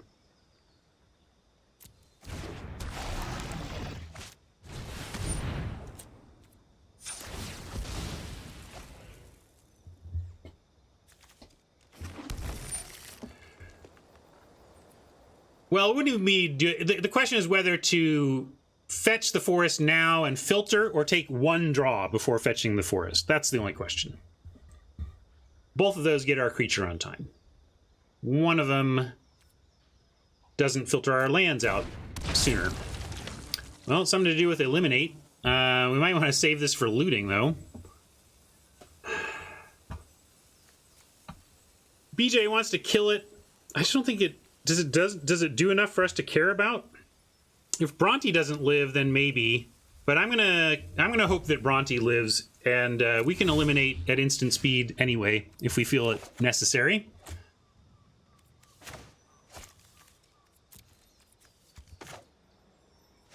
Oh, you want to kill the Death Bloom? Yeah. Well, let's see if our Brontodon uses does the trick of pretending like it's removal.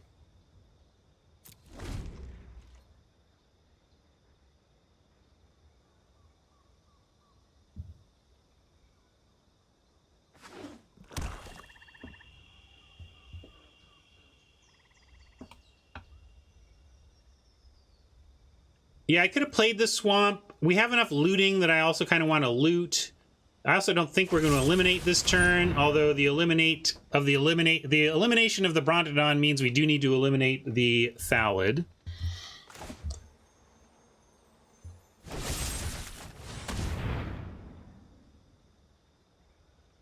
Huh. You've been...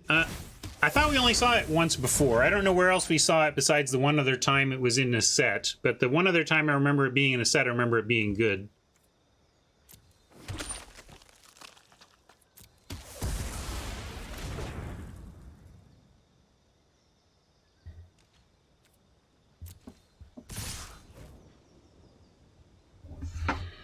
Maybe it came back... No, it wasn't M20, because M20 was all about the pingers after the fact and whatnot. I don't think it was M20.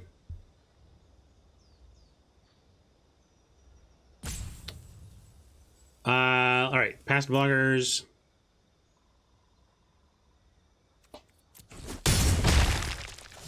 It did have the archer in it?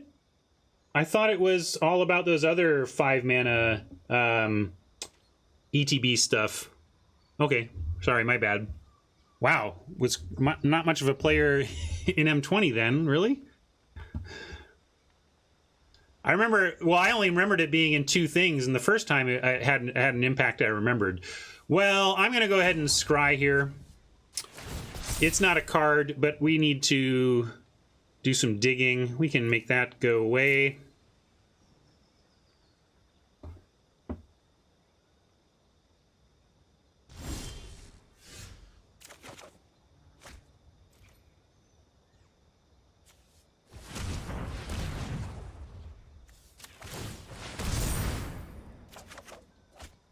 Well, hopefully that'll be good next turn.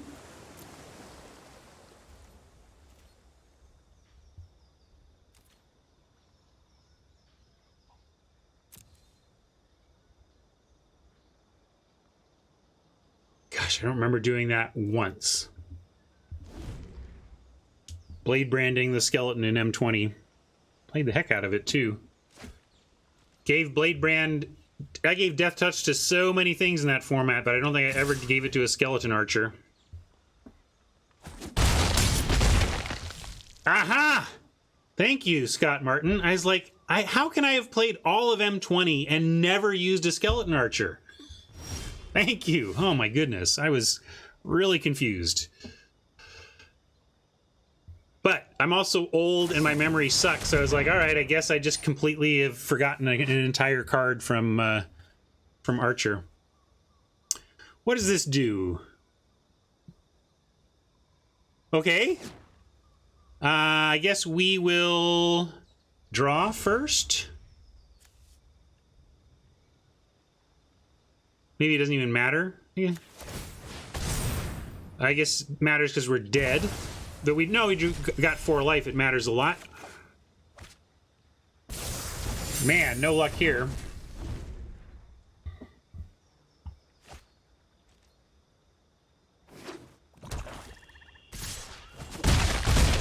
We are currently losing to discontinuity. You heard it here.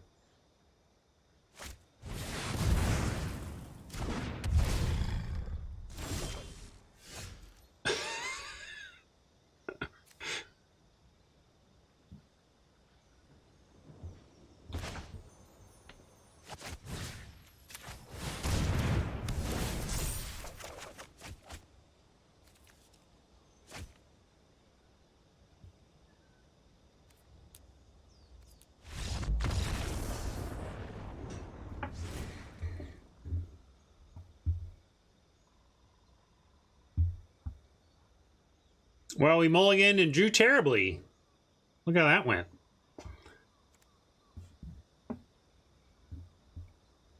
But we can come back and win this one. I like our chances. Let's get them.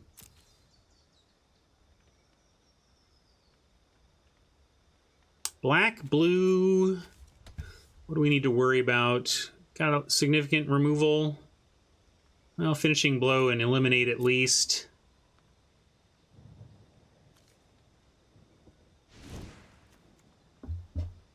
We see other flyers.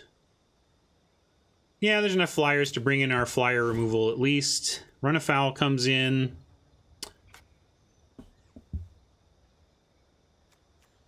We do have a lot of anti-flyers as it flying stuff as it is. Guess I'll drop a training.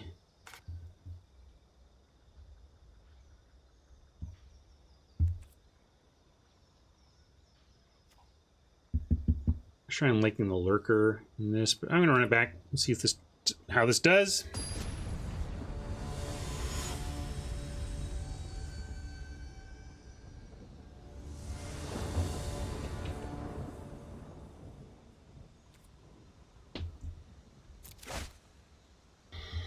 Okay, we can keep this.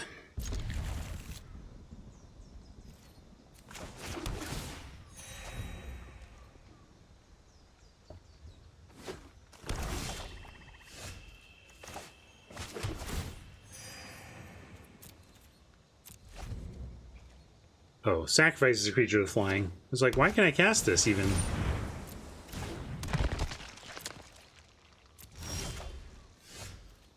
You even get a turn 3 Bronto. If we can avoid that being eliminated, please don't eliminate it. Please? Okay.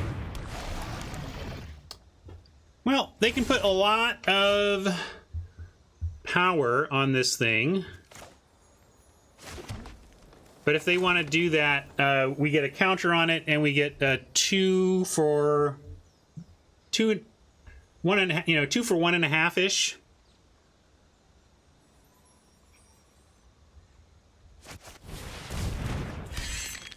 We can also just hold eliminate though, and really blow them out. Now I'm regretting that. I think I'll just do this. It's somewhat telegraphed now, but if they don't block, I can just drop a Pteranodon anyway, or the Tome or whatever.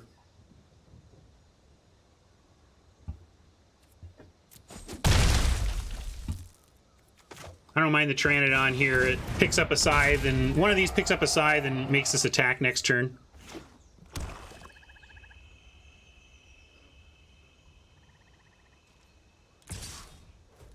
Oh, I was out of black. Really? Oh yeah, right, I was. Good point. Yeah, I'm not going to offer that.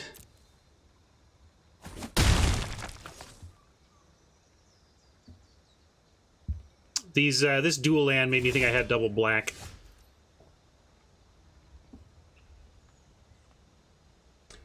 Very suspicious open mana here. Probably means it's eliminate. Given that, I'm going to throw this on the Pteranodon itself, so if they go for the Brontodon, we don't get stuck with a Pteranodon that can't attack.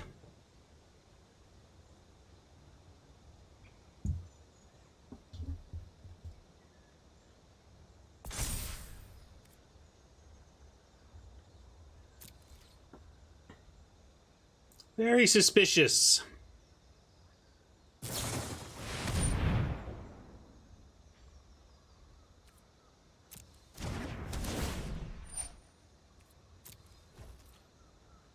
Well, I'm not going to do it now, but eventually we can move the Scythe onto the Brontodon, sack the Brontodon to remove the Capture Sphere just to get a counter onto the Scythe, but we're not going to do that now.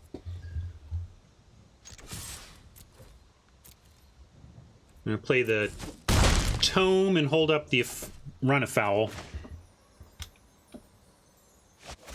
I'm liking the design of this card. It's really interesting tension on whether or not I want to get a free Scry 1 or get greedy and wait to draw cards.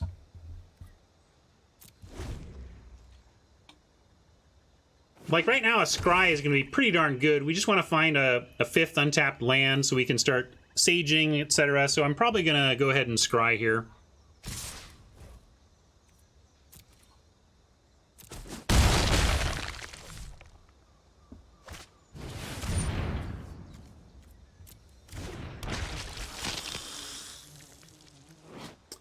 So, haven't seen the life gain from Oppo to make this do much yet, but maybe it's in there.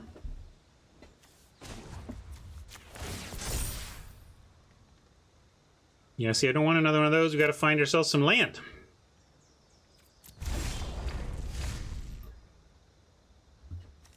Truffle Shuffle.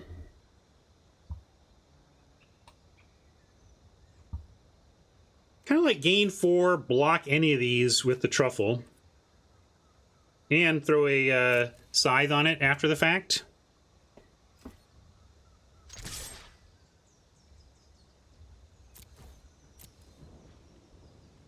Now, if they block here, we can't take the Scythe off of the Pteranodon, but I don't think they're going to block.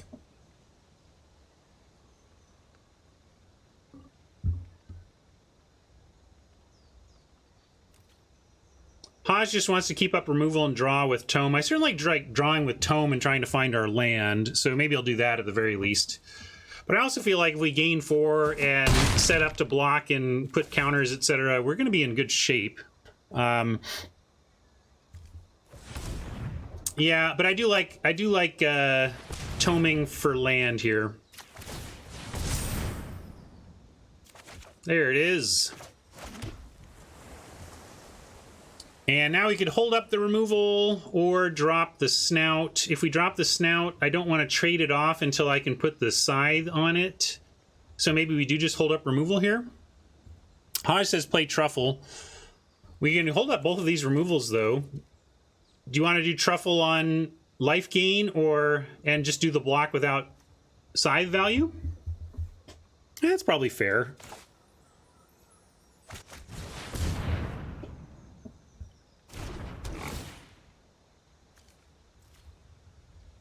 Right, yeah, if we trade 1 for 1 with the Snout, get back to 18, draw 2 more cards with the Tome, find a looter, we should be okay.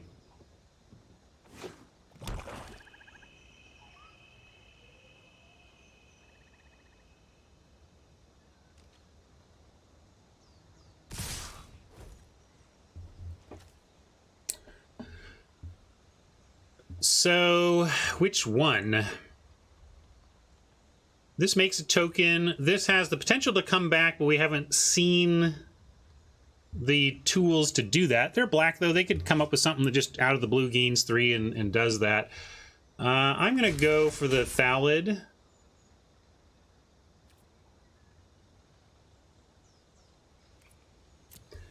I don't think they can really bring this back, but I'm not sure, so we'll go with the one that's a little more certain.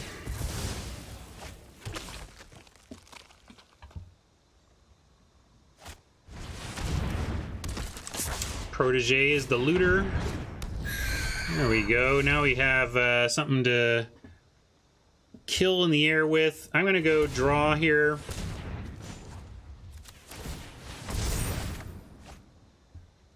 That's interesting. It's not a land, but we can go run afoul and have eliminate up. So, is this got...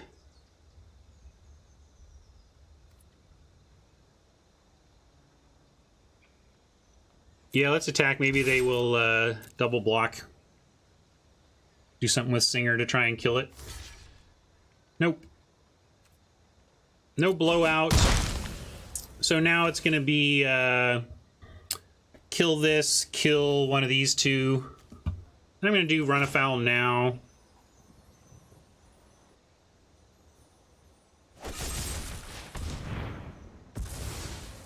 Yeah, and I'm going to do eliminate now. I think you're right. This is the scarier thing.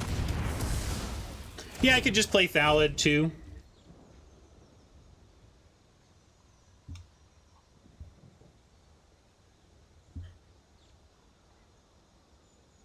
Feels like removing 2 of their creatures, though, is good for our attacks.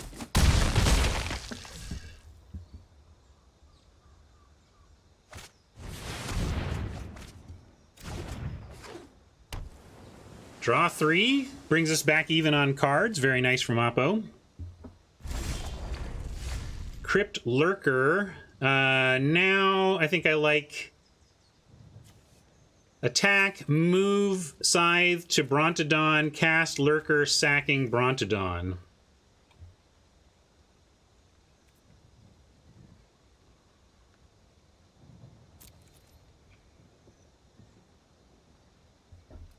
Does that put us at risk of dying to removal? Not really. We're at 8.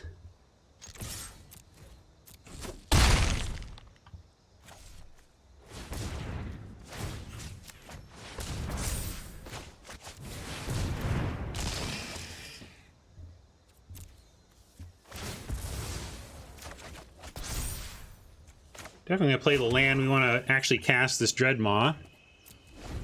Oh, I should have equipped up. Sorry. I was not thinking. I was in my head we were tapped out and not doing anything else.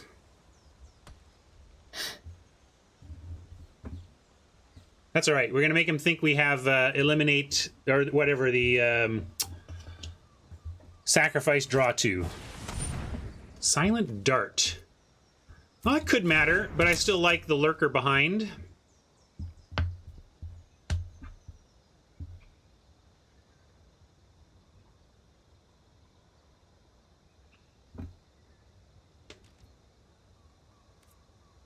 I'm also going to wait and get a full card and not just scry here. Yes, they're going to kill the 3/3. So it goes. But I'm not going to try to put the scythe on it. So it'll be okay. And the 3/3 dies, and then we follow with a bunch of other significant action that should make it all okay. So how about... try for the scythe on the lurker right now.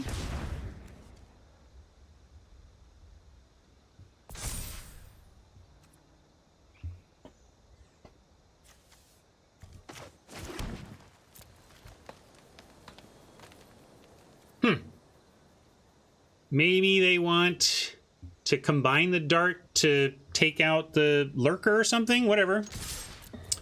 I say go for it.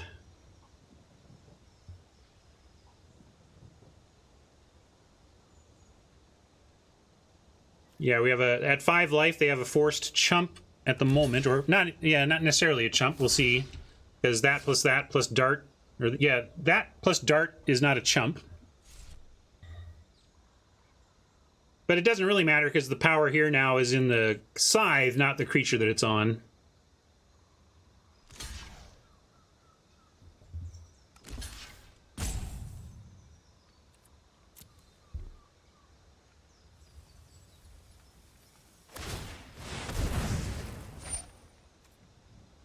Okay.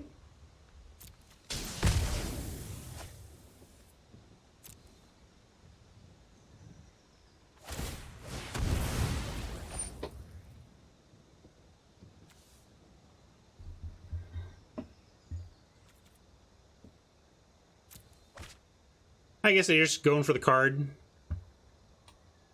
No, they just, I mean, they were just drawing the free card off of this, I guess. Anyway, we're gonna drop a Dreadmaw. See if it's good enough.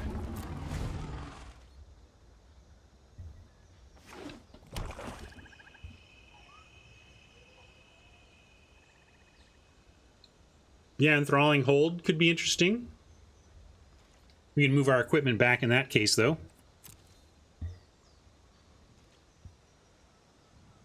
If they attack, I'm not going to block because they could have Grasp of Darkness, and I don't want to lose the Dreadmaw when we can always just scry 1 here to gain 4. So we're at a virtual 12 if needed.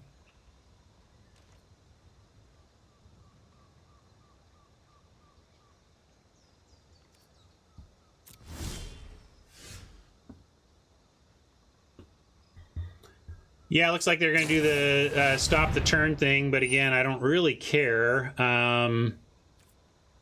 We don't even need to draw this now since if there's an instant, we still get to do it and everything.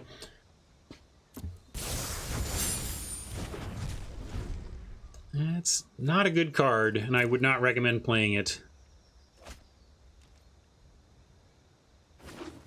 Yeah, I can't wait to read the end of this book.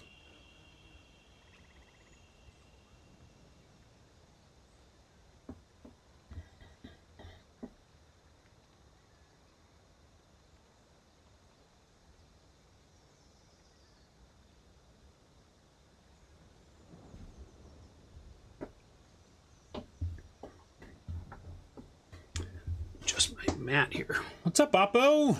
In the tank? Or AF or BMing me with the rope? Might just be in the tank.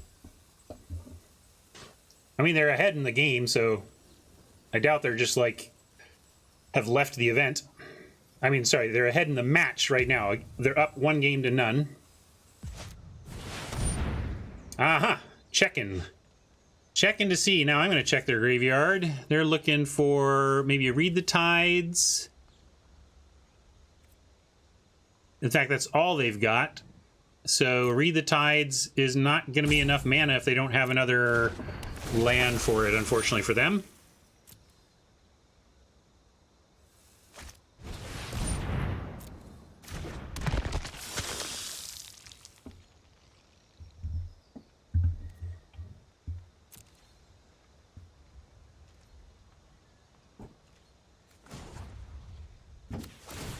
Grass of Darkness, GG.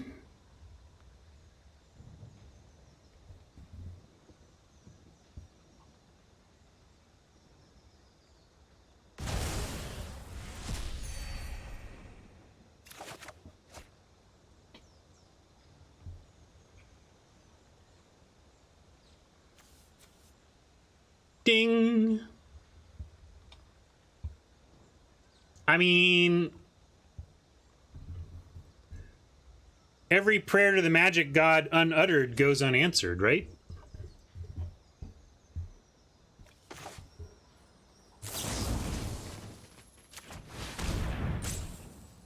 Really? 6 trample? Oh yeah, they block there and block there. Yeah, you're right. Not quite. Not quite. Sure feels like a good spot for us though.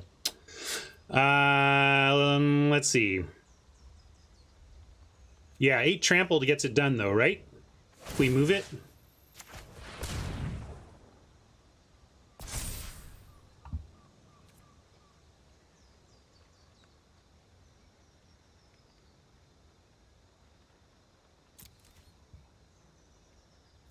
Yeah, it's not a punt. You're punt, Hodge, for not seeing that we had the win anyway.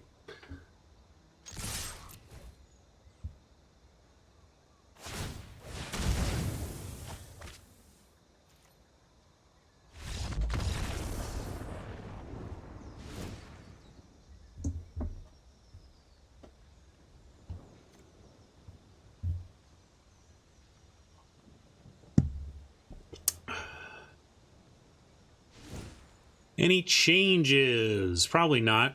We actually have a lot of action against flyers. I'm just gonna run it back. Maybe we have so much action against flyers we don't even bother with the green sideboard card. But it's pure removal. Hard to pass that when you know you're gonna have targets for it. Although it doesn't target.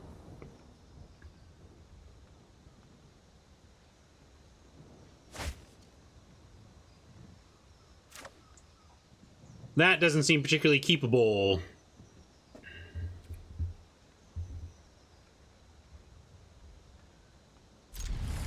Oop. And classic chat situation. Like, I looked over, read chat, and misclicked. We once did a... we compared my offline numbers to my online numbers, and I'm a little bit better offline than I am online. It's all right. It'll work out. It's going to end up being perfect.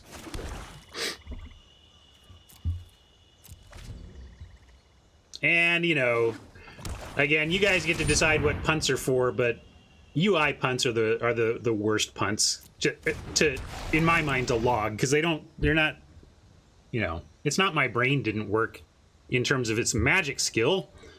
My brain didn't work in terms of multitasking. We could grasp that, but I think we should wait. If we don't find anything else to do, then we can grasp, but hopefully we find something else to do here. We did not. I'm gonna just play a swamp and passage next turn.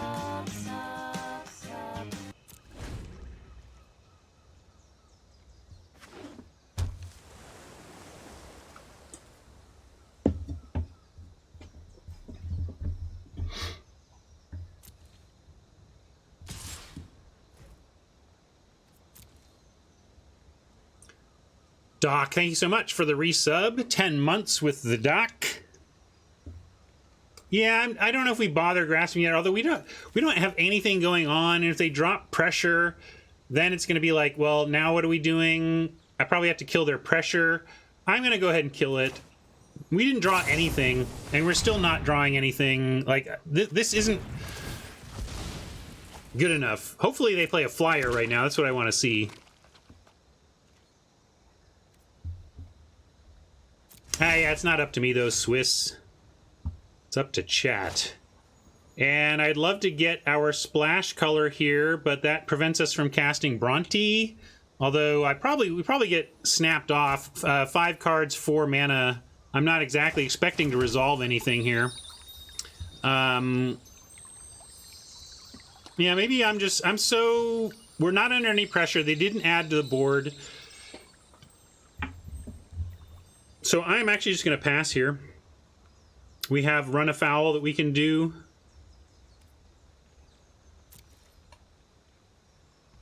That's true. Hodge points out that this does grant flying, and this doesn't care what has flying. So we could very well just loot away a swamp, draw 2 cards, and run afoul whatever creature they play next.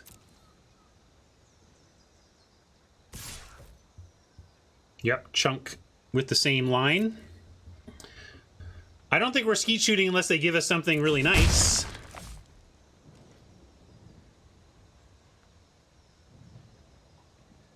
It's interesting. Yeah, I'm just going to keep drawing naturally. Hodge wanted to sack Passage. I was still giving us a chance to find a natural forest that would give me an excuse to go find an island, and then we could cast all of our stuff, but we don't have that going on. But now with Sage and Brontodon, I'm going to cash in for a forest and start giving them things to counter. I'm going to start on Bronte. I feel the Sage is more valuable. Yeah, I hear you, Hodge, but I was hoping to get all of our land taken care of. This is going to get snap countered, though. That's my... Really? Okay, snap killed? I don't know what they're doing with 5 mana that's not involving killing this, removing this Brontodon from the board. There you go. That was the main thing. I just expected our creature to die.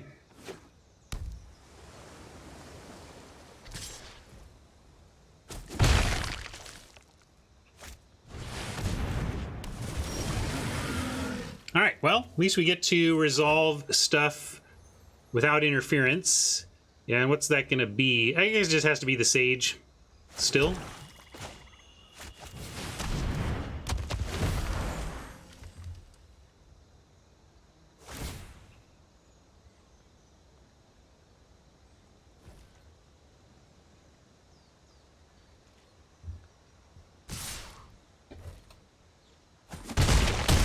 Yeah, this is a big boy over there. But we got some draws. Kraken removal, not directly, no.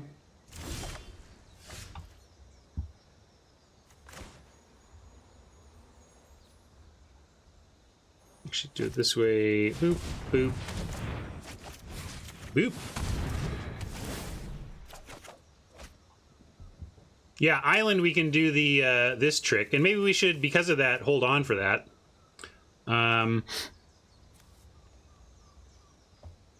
We could also just play the Imp and force them to figure out what to tap. I'm gonna start with the Imp here.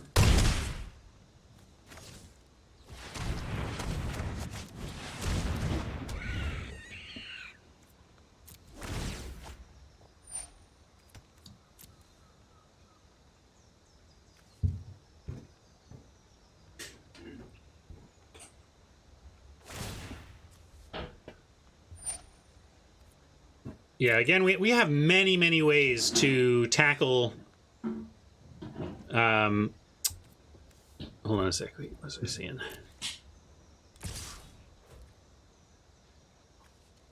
We have many, many ways to find blue, is what I was saying, and then tackle the Kraken. We're just not finding any of our blue right now. That's a suspicious attack, of course, and I don't care what they're up to. I'm not really... I don't care. You got it.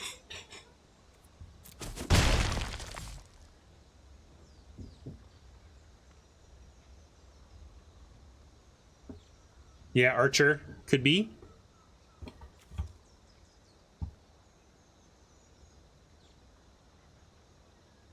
Well, they can keep tapping it.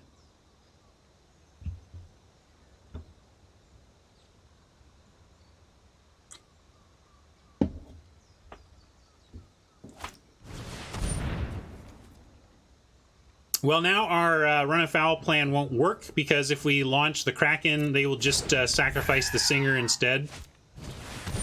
So I am going to go ahead and cash this in.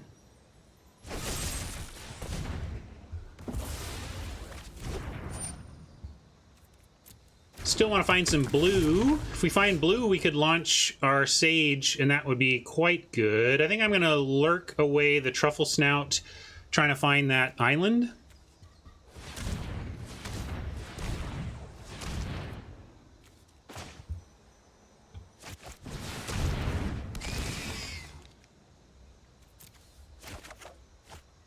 That is a land.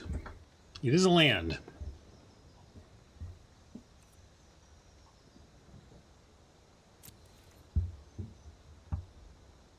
Yeah, double black would have been better to leave up. I was thinking in terms of having double green for Brontodon, but I guess we had another forest, so I could have played a second forest if we needed it. No attacks, though.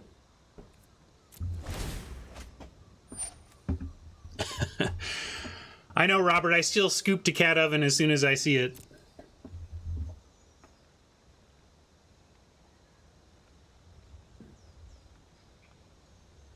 And that has been my solution, Fenor, unfortunately. I was excited when the companions got nerfed because then I played some more standard. I just get so cranky when I play standard. Whether I'm winning or losing, just standard makes me cranky.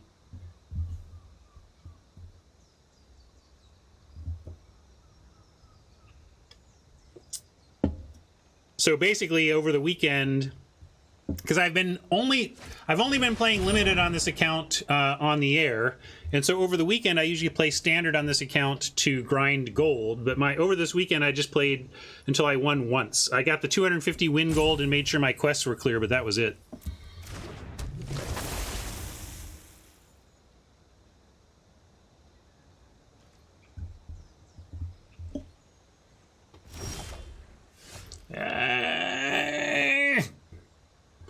Whiny, whiny, whiny.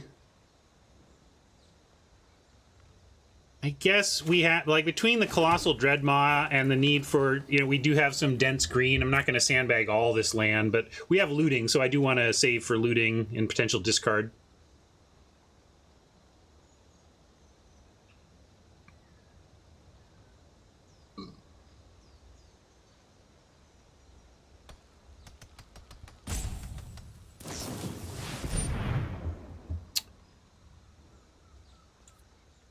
It's a good play here. I'm looking for removal myself.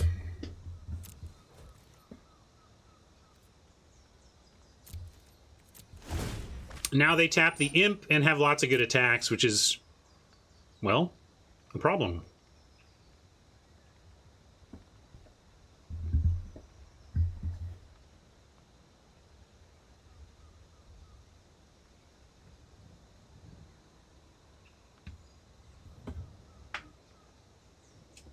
Yeah, with the looter, they can tap everything. They don't need to choose.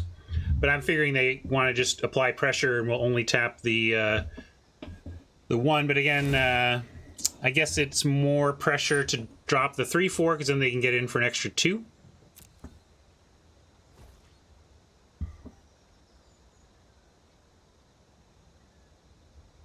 Yes, blue has 2 big doofuses at uncommon and 1 at common.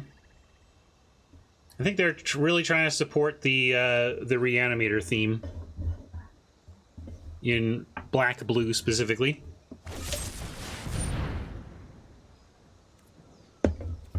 I like removal too. Removal's sweet.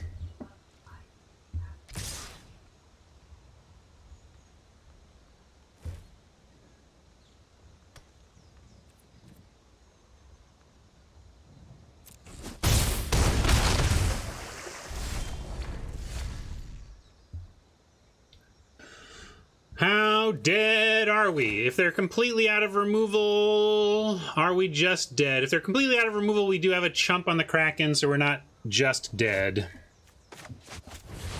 Your friend here is only mostly dead.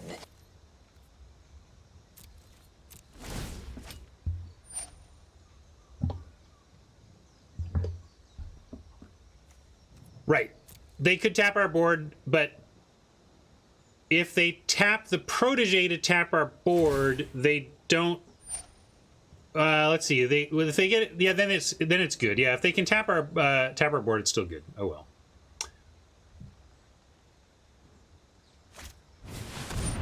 Has not been my format so far. I don't know what's going on here, though, exactly. Oh. What a complicated way to win.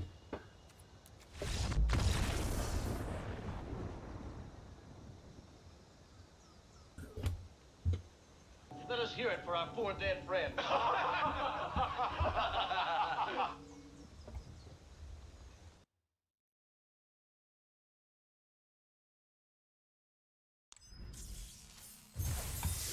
Yeah, Haj, I'm with you. This deck did not feel particularly good. 1-2, not a surprise. Could have eked out a 2-1 and wouldn't have hated it, but would have actually been surprised if we'd 3-0'd. But I also don't know what I was supposed to do differently during the draft. Did anybody have like a major turning point in the draft where they would have pivoted differently from me? Like what were so you say it's not a sign, but you wouldn't have taken it there, Haj? Why don't you think that's a sign? Haj says pack 1, pick 4, grasp isn't a sign. And I'm curious, why don't you think that? Because you don't think it's good?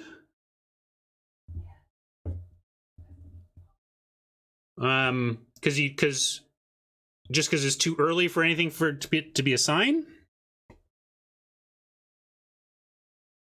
Haj likes first 5 mana removal over first grasp. I'm a little surprised by that too.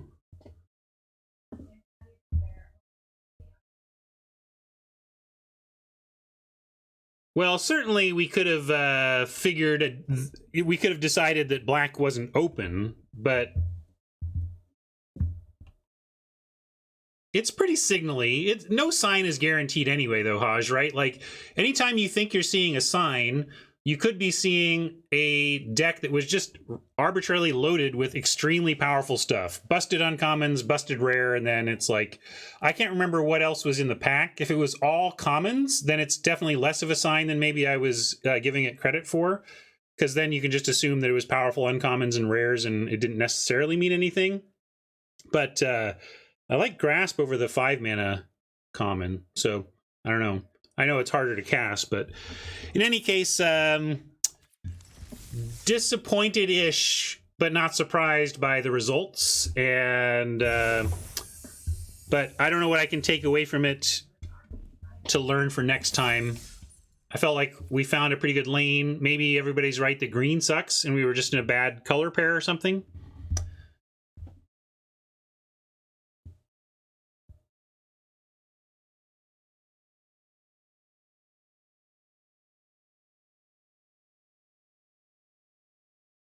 Yeah, I don't know. Maybe I'll be convinced by the end of the format, but I think you're going to have a hard time convincing me that the 5 mana hard removal is better than 2 mana almost hard removal. But the big stuff is making a huge impact in the set. So if this set becomes all about the 6 drops, then I get it, you know? Then maybe it's not good enough.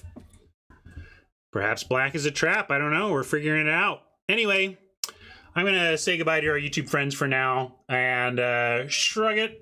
Actually, you know, if you want before I say goodbye, if somebody wants to challenge me with this deck, I'll play another best of 1 or something. Somebody want to challenge? We'll give that shot before I give up the stream here. All right, Flip's going to play me. So hold tight and we'll get a little more action out of this deck. See what else we can learn from it.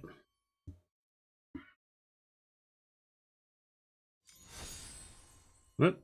I just want to Where's my challenge? Wizards. I tried it. You popped the thing up. I clicked on it, and it's all gone. Come on.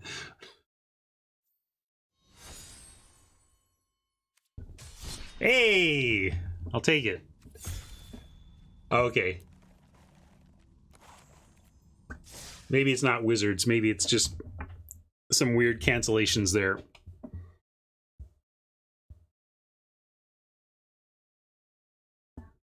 Let's go back to the battlefield.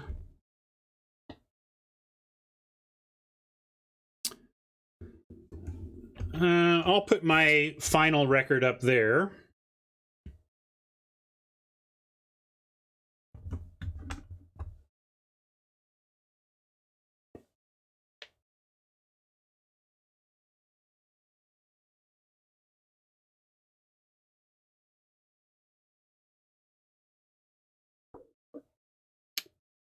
This looks like flipping off.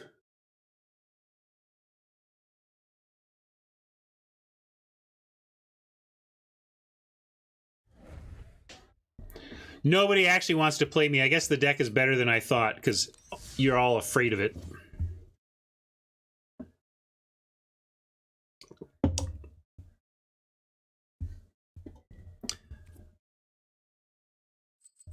Your deck's got wrecked? Oh no.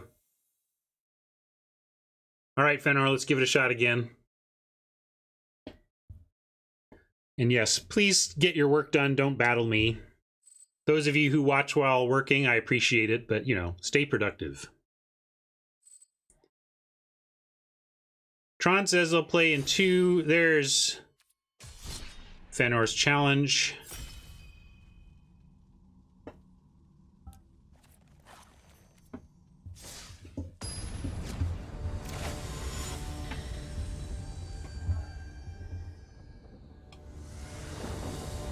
Yeah, I'll do another after Fenor if this doesn't take forever.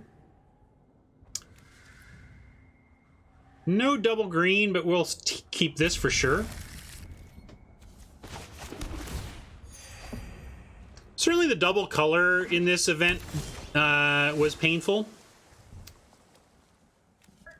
So I can play a forest and get a Pteranodon down, but it doesn't actually attack yet. So I'm going to play Temple of Mystery so we get a Brontodon down on 3 that can actually attack sooner for sure than the Pteranodon.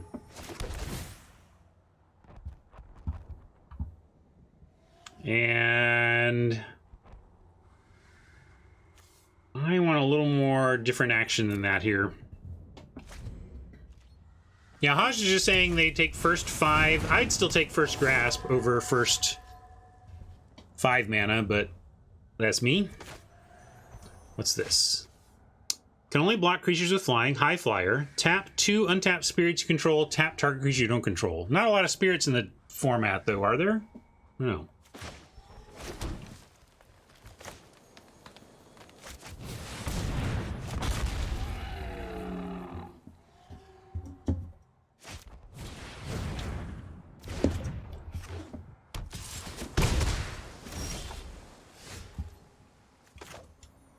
Truffle Snout. Well, shoot. I'm going to start with an attack.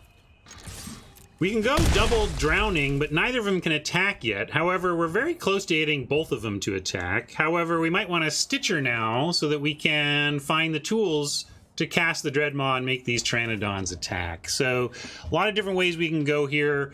These 2 max out our mana, which is nice. And we could, yeah, if there's a 2 mana counter, we can get at least a double spell. Flip points out, like making sure we can double spell is nice. And we do have a lot of tools to get these to 4. So I'm going to go for the max mana double spell.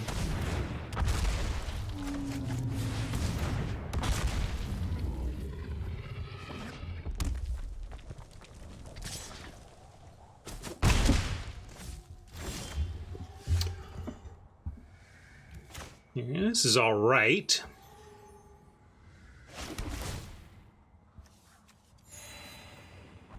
I'm going to go with the Truffle Snout, though, into all this open mana. Well, Frost Breath says maybe I don't need to. Now we can go for Stitcher if we want. I'm gonna go Stitcher so we can loot for our 6th land and try and resolve the Dreadmaw next turn.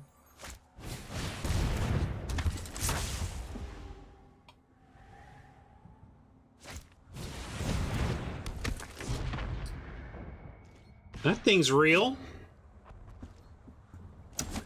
Throw a shock or a lightning bolt around here. They could opt and kill our Stitcher right now.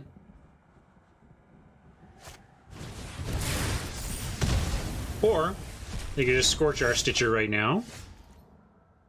Grasp, in effect. I'm going to go ahead and grasp the Immolator before it takes out one of our creatures, and then get the Truffle Snout down here.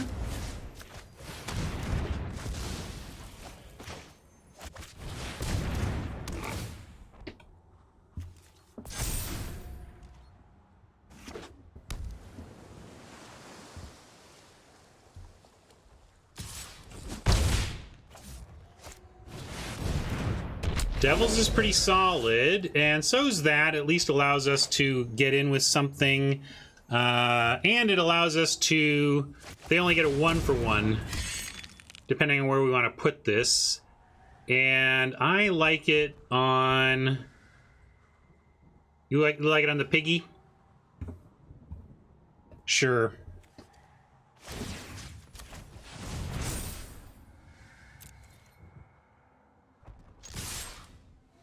Now let's see. Now it's all 1-for-1, right? If because they can chump and kill one of the 3/3s, or block either of these two and use both the Devils and its effect to kill the other.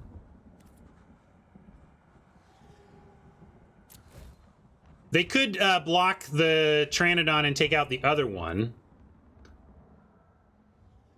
They can kill. Yeah, that's pretty good for them still. I don't know if I like that now, but well, they're taking it.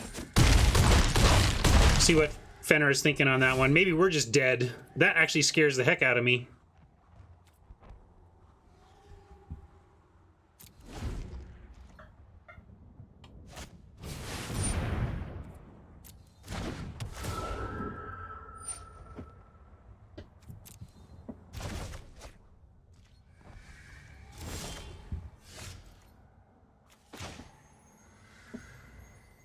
Maybe so. That we could have blown him out with a trick. Fenner knows what we've got in our deck, too, that we have another one of these, for example. Now, I think, again, we're just going to maybe... Yeah, still just send in, offer a bunch of stuff here, and then have Dreadmaw behind.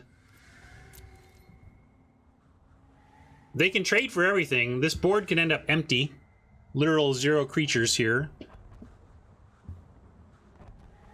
Yeah, I'll play you, Tron. Or was it you or somebody else? There might be a queue.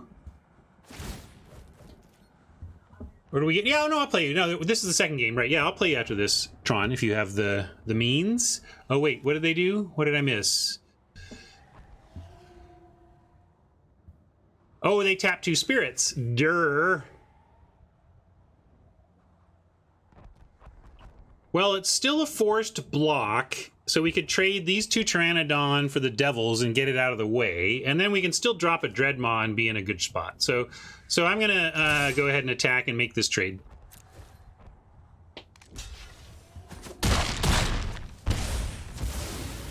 Yeah, and they still take 3. That's good too. And 6 power trample. Kind of need another Ghost Light here.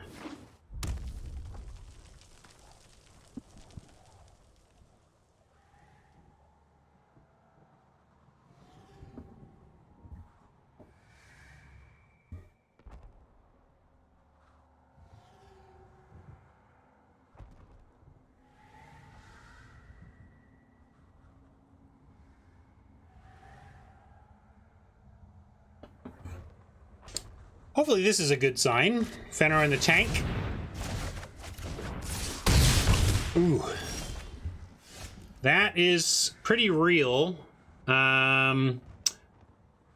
can double spell here, though. And I don't think in red blue we're likely to lose +2. Let's see, there is +2/+2 everybody on your team. We could lose to that. Yeah, let's just, yeah, that's a good point. We just go Brontodon, gain 4, and then we're pretty safe. I think if we Brontodon, gain 4, then we're in the best spot for the next turn.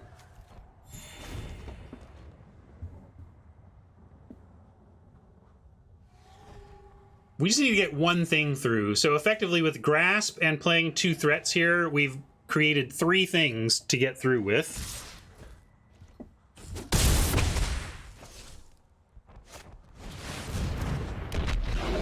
And that should do it, because we get to Grasp the one, it'll kill the other, but then the whatever's left gets through. Yeah, it could be Shock.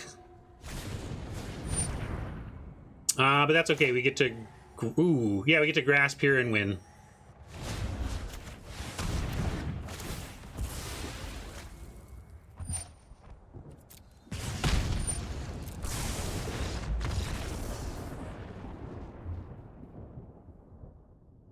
Tight one.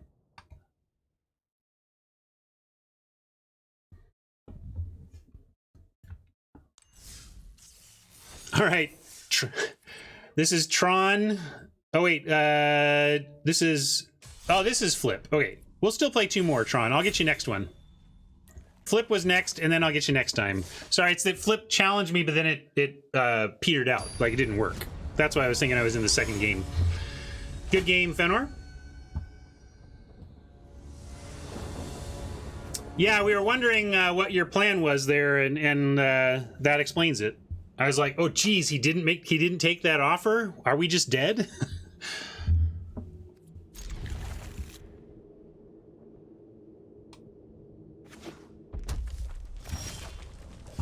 Awesome. Bring on your awesome. I love seeing people's 7-2 decks when they battle me, 7-win decks when we're battling like this. It's great. I want to see your monstrous accomplishments in draft. So as we've seen, we do need double green a lot in the deck, but with Pteranodon training, we at least have that thing set up. So I'm going to play to that right now, and I am going to cash this in. And since we have Pteranodon training, I'm going to get the splash color now. And if we find one of our triple or double greens, I'll just be a little sad, I guess.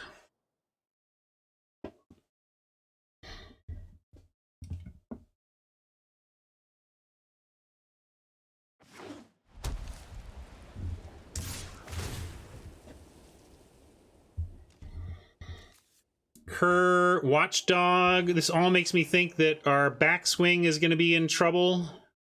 What do you think this is, first of all? Could be +3/+0 first strike. Could just be Feat of Resistance.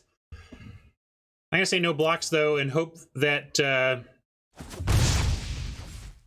Flip taps down under 2. There's the Brontodon to punish the island.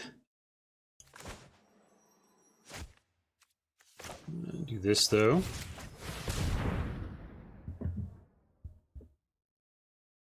Is there a +1/+0 first strike effect? Oh, sure strike is 2 though. I'm saying is there a 1 mana effect? Okay, that's good. We can get the Brontodon for next turn.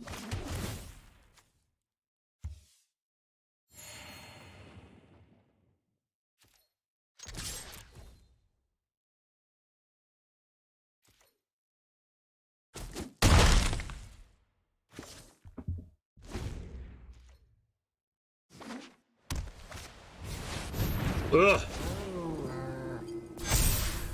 I suppose with a 7-win white deck, we could have seen turn 4 Acolyte coming, huh?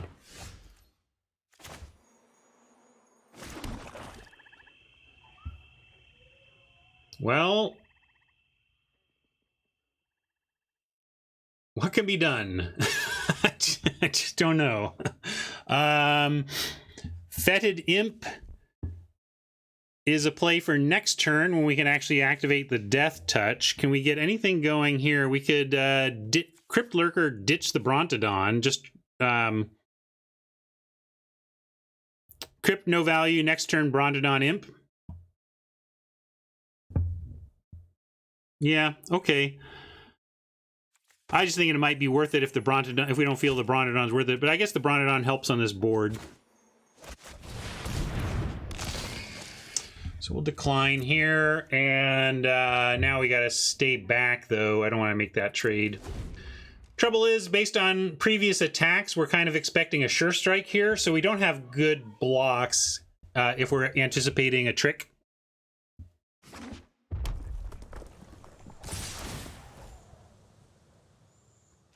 That being said, we can't really beat anything, so we gotta try. I mean, we could... yeah,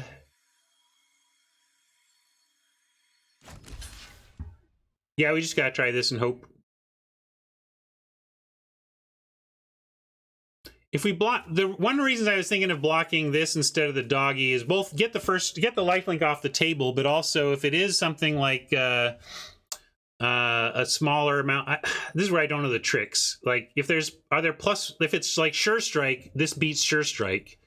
Trouble is probably not Sure Strike, right? Yeah. Well, if we can play around multiple things, you play around multiple things, right? So red-white, we have a shock possible, Defiant Strike, Feat of Resistance. Like, this survives Feat of Resistance, for example.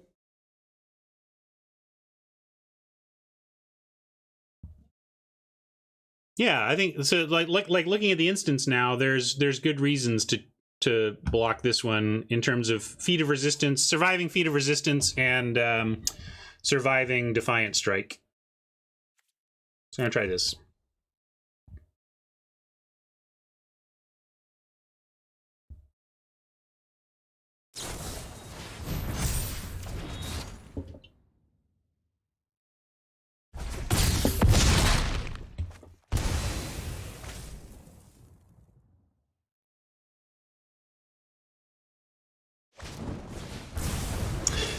Still got us. Still got us, but that could have been worse. And now, unfortunately, we also need to make... I think we need to make a 3-3... Well, no, we go... yeah, we can do that. We can still have some time here.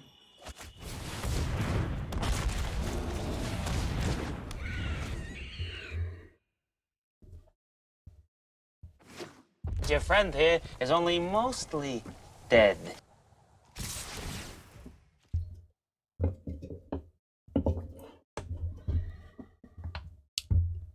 Feels like more, but we don't have any choices. We can't beat anything, so we play like they don't have anything. Another shock to follow.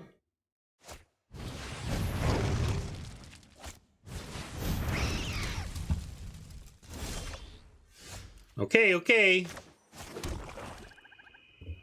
Ooh, we can double spell, but that leaves us without imp activation, and I think we need imp activation.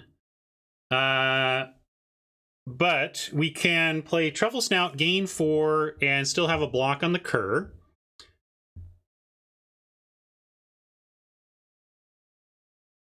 And we could Rousing Reed as our part of our double spell to try and find it. But I guess everything's on the ground. We can just put it all on the ground.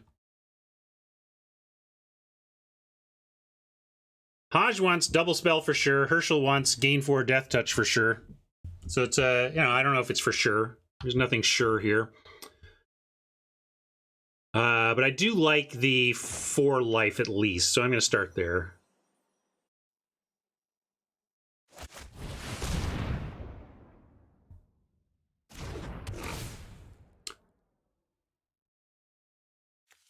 Well, also, let's... Do I want... Yeah, because it trades with the cur, right? So we'll gain 4. Hodge's point is that Imp still has a job to do, even if we're tapped out, because it can block the Pyreling, which is true.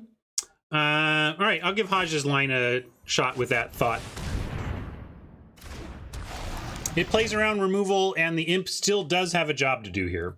It doesn't leave the Imp, useless.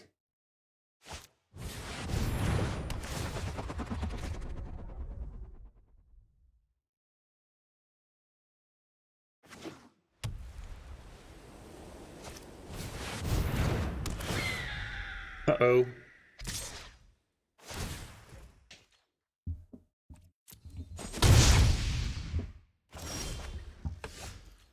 All right, let's read.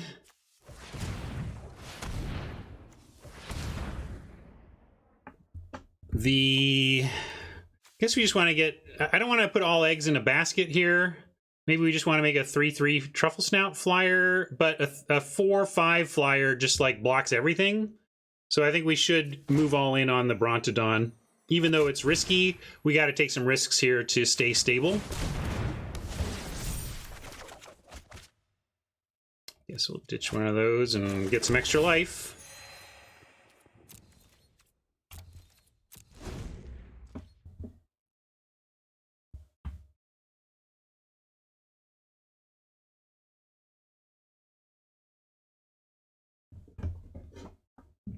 Hey, you know what I did this weekend that I'm really proud of and want to share with you all?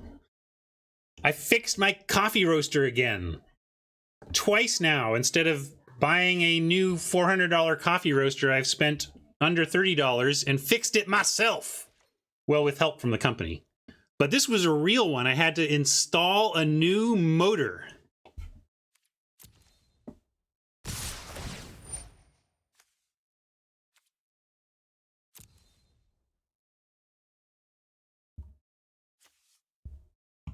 I felt handy. I got the new motor. A wire disconnected from the new motor. I had to solder the wire back to the new motor. That's how handy I am. Wow, that's a lot of power. So we're gonna put imp there, right? Then we're gonna try this up here, right? Then we're gonna try this on the cur down here, sure. Then we're going to try this on the Pyreling right here and see how Flip is going to wreck us. I'm not sure what we're up against here, but we're going to find out. Not much to play around.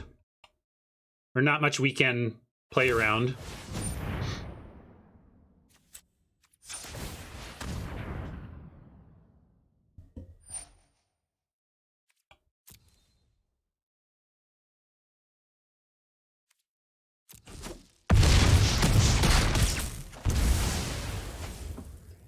We're just gonna get forward out of nowhere. I don't know what's in the. I'm wondering what's in this set and how this is all gonna go horribly wrong for us. But for now, let's try training this Thallid to be a little bit better. Yeah, Geyser, just Geyser out. Good call. That's probably right. That makes a lot of sense, Haj. As we think about how a quality player like Flip would handle this and why they'd be throwing away all of those creatures for that much damage is Geyser. Geyser's a great explanation for it. So I think Haj has the read. We can't beat it, but we will pretend they don't have it. Although I had a lot more hope for this game before Haj came up with a great explanation for Flip's line here.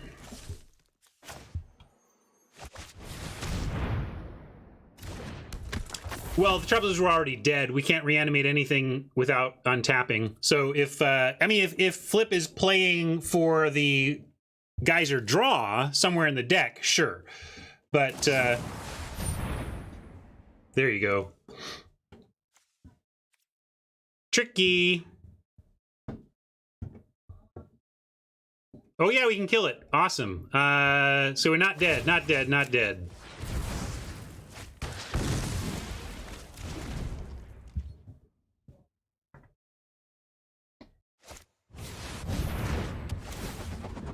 Scanner. Ooh, we actually get to loot. We can bring back something. What do we want?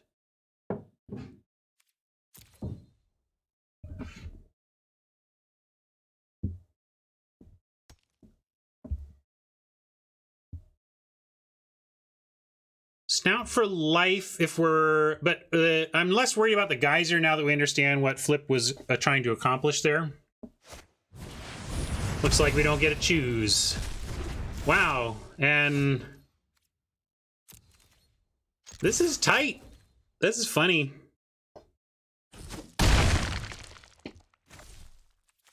Right now we're winning the race, but it's a close one. And I can't find gasoline and Flip can find nothing but. So let's see how this plays out. All right, that's gas-like. It's a gas-like substance. I mean, it's in short sword territory here again. Expensive short sword, but I'll take it.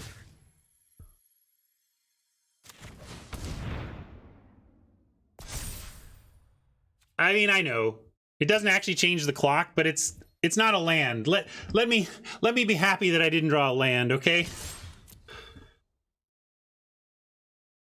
It could matter.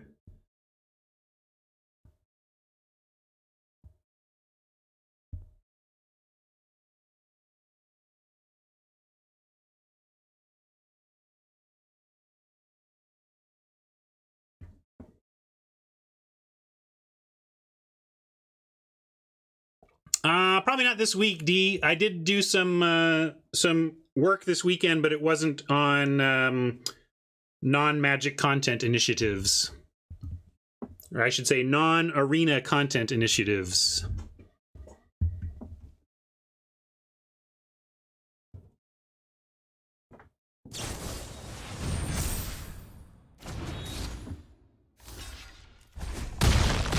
Epic! It mattered. Same thing, D. That's what I said, like non-arena content. No, that's why I was being cryptically specific.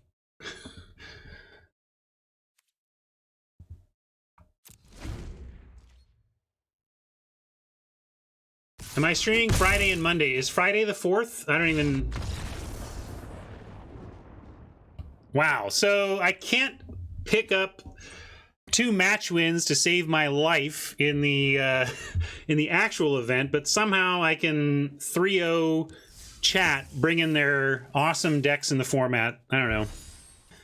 Or, oh, I'm only 2-0. I haven't 3-0'd yet. Tron said he 7-1 with this, only lost to a disconnect. So let's see if I can beat another 7-win deck. Definitely streaming Friday and Monday.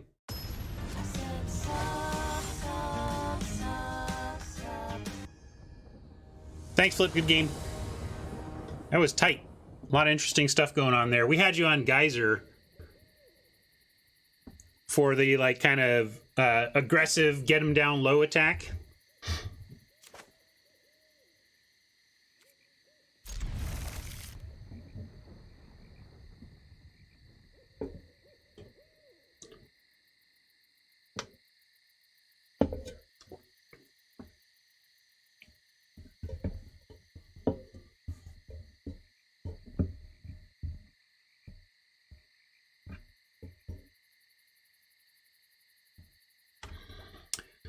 Early plan here is to imp, look, and we got our Sage on 5 with any other land. Maybe we just want to tome. Imp doesn't do much. Let's see what Tron is up to. If, well, it's like blue-white, which is probably skies, so actually we do want the imp. Play the imp out here. Next turn we can have activate Death Touch and have eliminate or tome. Ooh, this is how we could win. If Tron would like to not draw any more lands the rest of the game, we could work with that for sure. I'm going to start with an attack.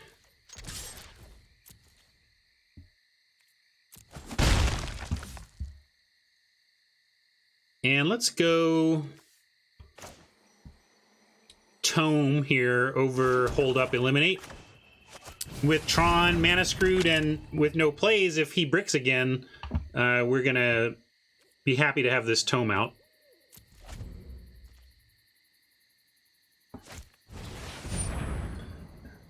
And we're going to be happy to eliminate this Watcher.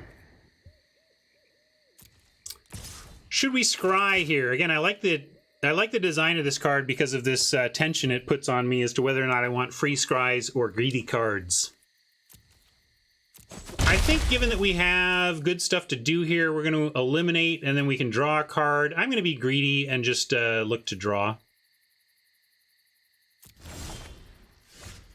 I'm not unhappy with our hand as is the thing.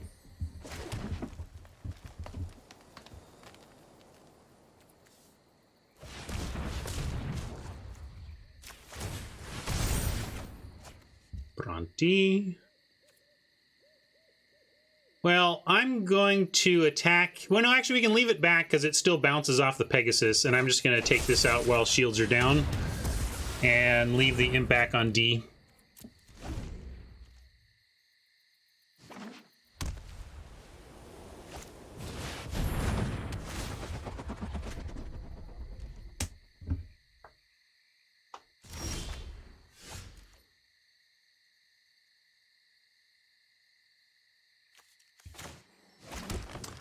Needed some land. We could Bront and Darkness, which is interesting. But I think just Gnarled Sage here while shields are down is fine. Can start making it, and play the other one, and then start activating Tome, and we get 4/6 Vigilances with Reach. That's cool.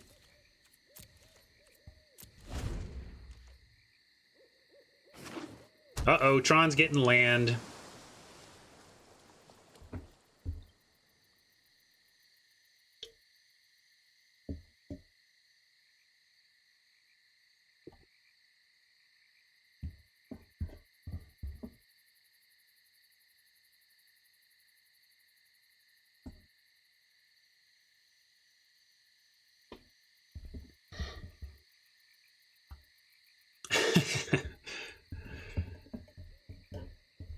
No need for Tron to disconnect. A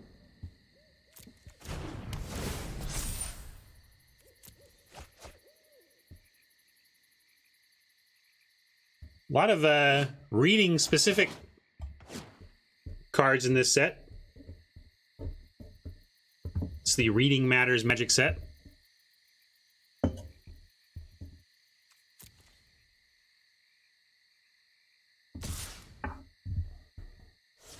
Ooh, we almost forgot.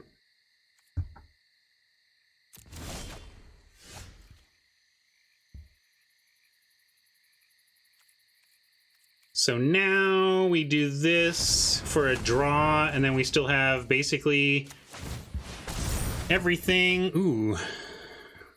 We play a Brontodon. But really just gonna send this right now.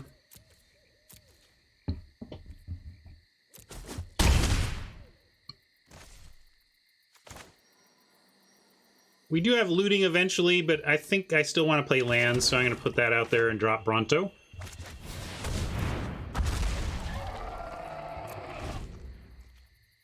Now we get imp activation on top as well.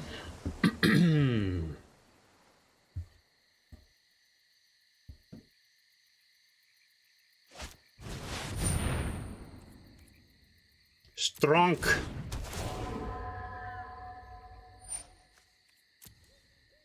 Oh, that's a lot of mana setback.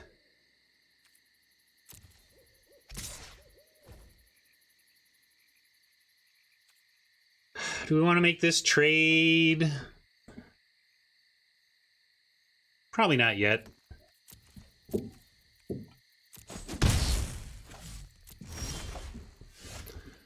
Dreadmaw. I'm gonna just play the Dreadmaw. They might have another Ghostlight or something, but let's, I can attack first though, because it's a blowout if they decide to block. I don't think they will, but let's try.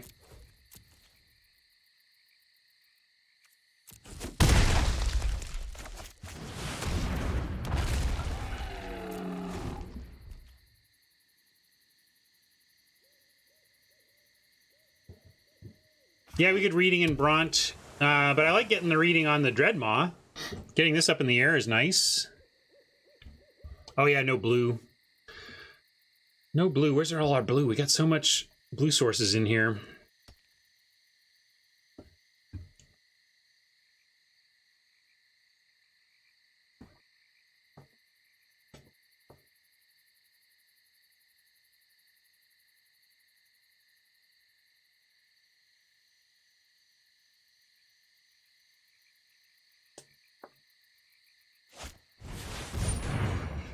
I like this in the Skies deck. In the deck I'm 5-0 with, I have 2 battlements in it. I have a blue-white Skies deck that's 5-0 and has double battlements, and it's really worked quite well in the deck.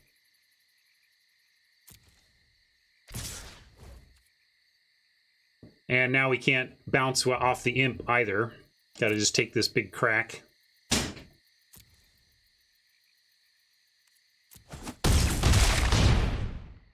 Worth noting that this isn't a trigger. It's not, and this is like these little rules situations in Magic that are worth knowing and worth reading the card over. Not that I do, but here we'll read the card together. Attacking creatures you control get +1/+0. It doesn't say whenever a creature you control attacks, it gets +1/+0 until end of turn. If it said that, killing the battlements mid-combat does nothing, but with the way it's worded, keep in mind that we can grasp a battlements mid-combat and reduce the power of all their attacking creatures. Link, second row from top far right. Is that your right or my right? Give me a relative to... Here, this one. Position of power. Position of... off center. Okay. My turn. 9 mana. Mystery is going to help us hopefully find... Well, let's see. We have 1, 2, 3, 4, 5. We have 6 now. If we do this, we go to 4. If we draw 1, we get a 5. We can play that. I kind of want to play the Temple this turn, though. I also just don't want to die. Let's start with an attack on the ground, though. Leave back the Imp.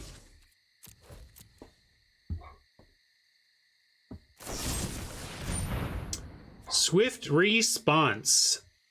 Well, that's painful.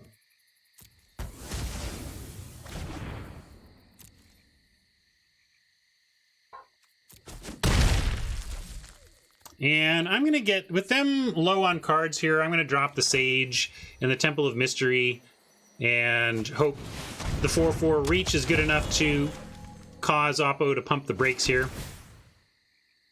Let's spin that.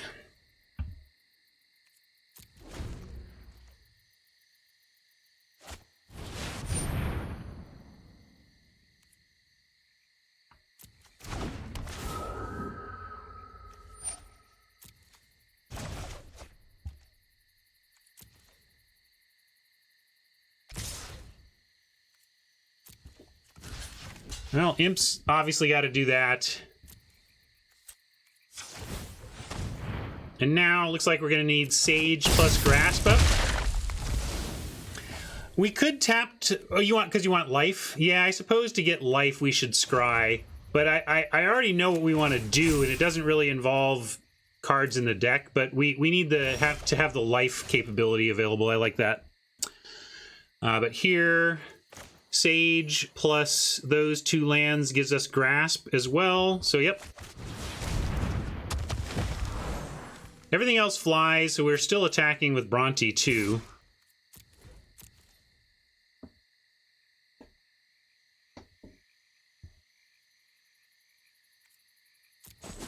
We could Grasp now while tapped pretty low, but I think we're going to need to be tricky grasping, like mid-combat grasping, to have a chance. Although maybe we just say, look, if we get this thing dead and or even this dead, basically if the Sage is out of removal, we should be okay.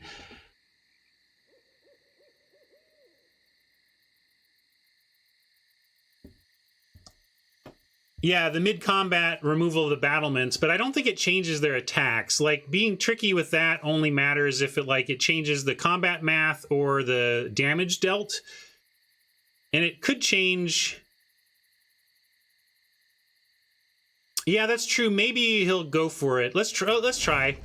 I think we got to try to be just tricky enough to get ahead here. But yeah, again, like, you know, third Ghostlight, which is what the heck are you supposed to do?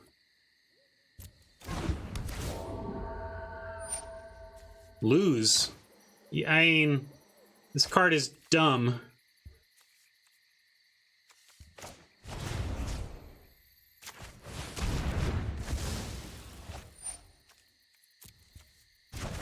We're not dead yet, though, so let's get at least one more turn. And stitching. That could matter if somehow we survive and need to get reach stuff back. But somehow we need, like, and I should have binned it because we needed two things, right? I wasn't thinking very well. We need, well, no, we're still, no, we need two flying blockers, yeah. Yeah, we needed second grasp and then we had a chance.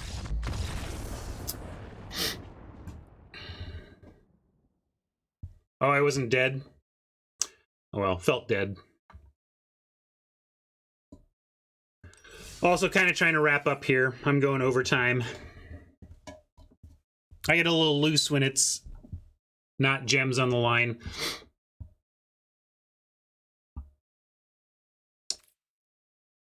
Thin edges missed. It's okay. All right. Good game. Apparently I conceded a little early there, Flip, but that but Tron, or was Tron back? Where's Tron? I'm saying good games to Flip, but not Tron. Where's Tron?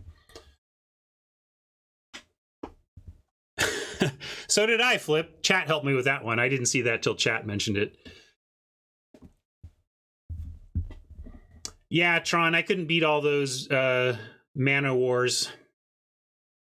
Felt like I had ostensibly my deck matched up great against Skies, but not against Bounce. Thanks, Bruder. Glad you could make it. Thanks for hanging out, everybody. Let's see who we're going to raid. Do a quick raid here, and you all can get on with your days, and I will get on with mine. Martin Huza. Haven't raided Mobius in a while. Let's see what he's up to. Or G Guards is up to. I'll send you to Mobius today, though.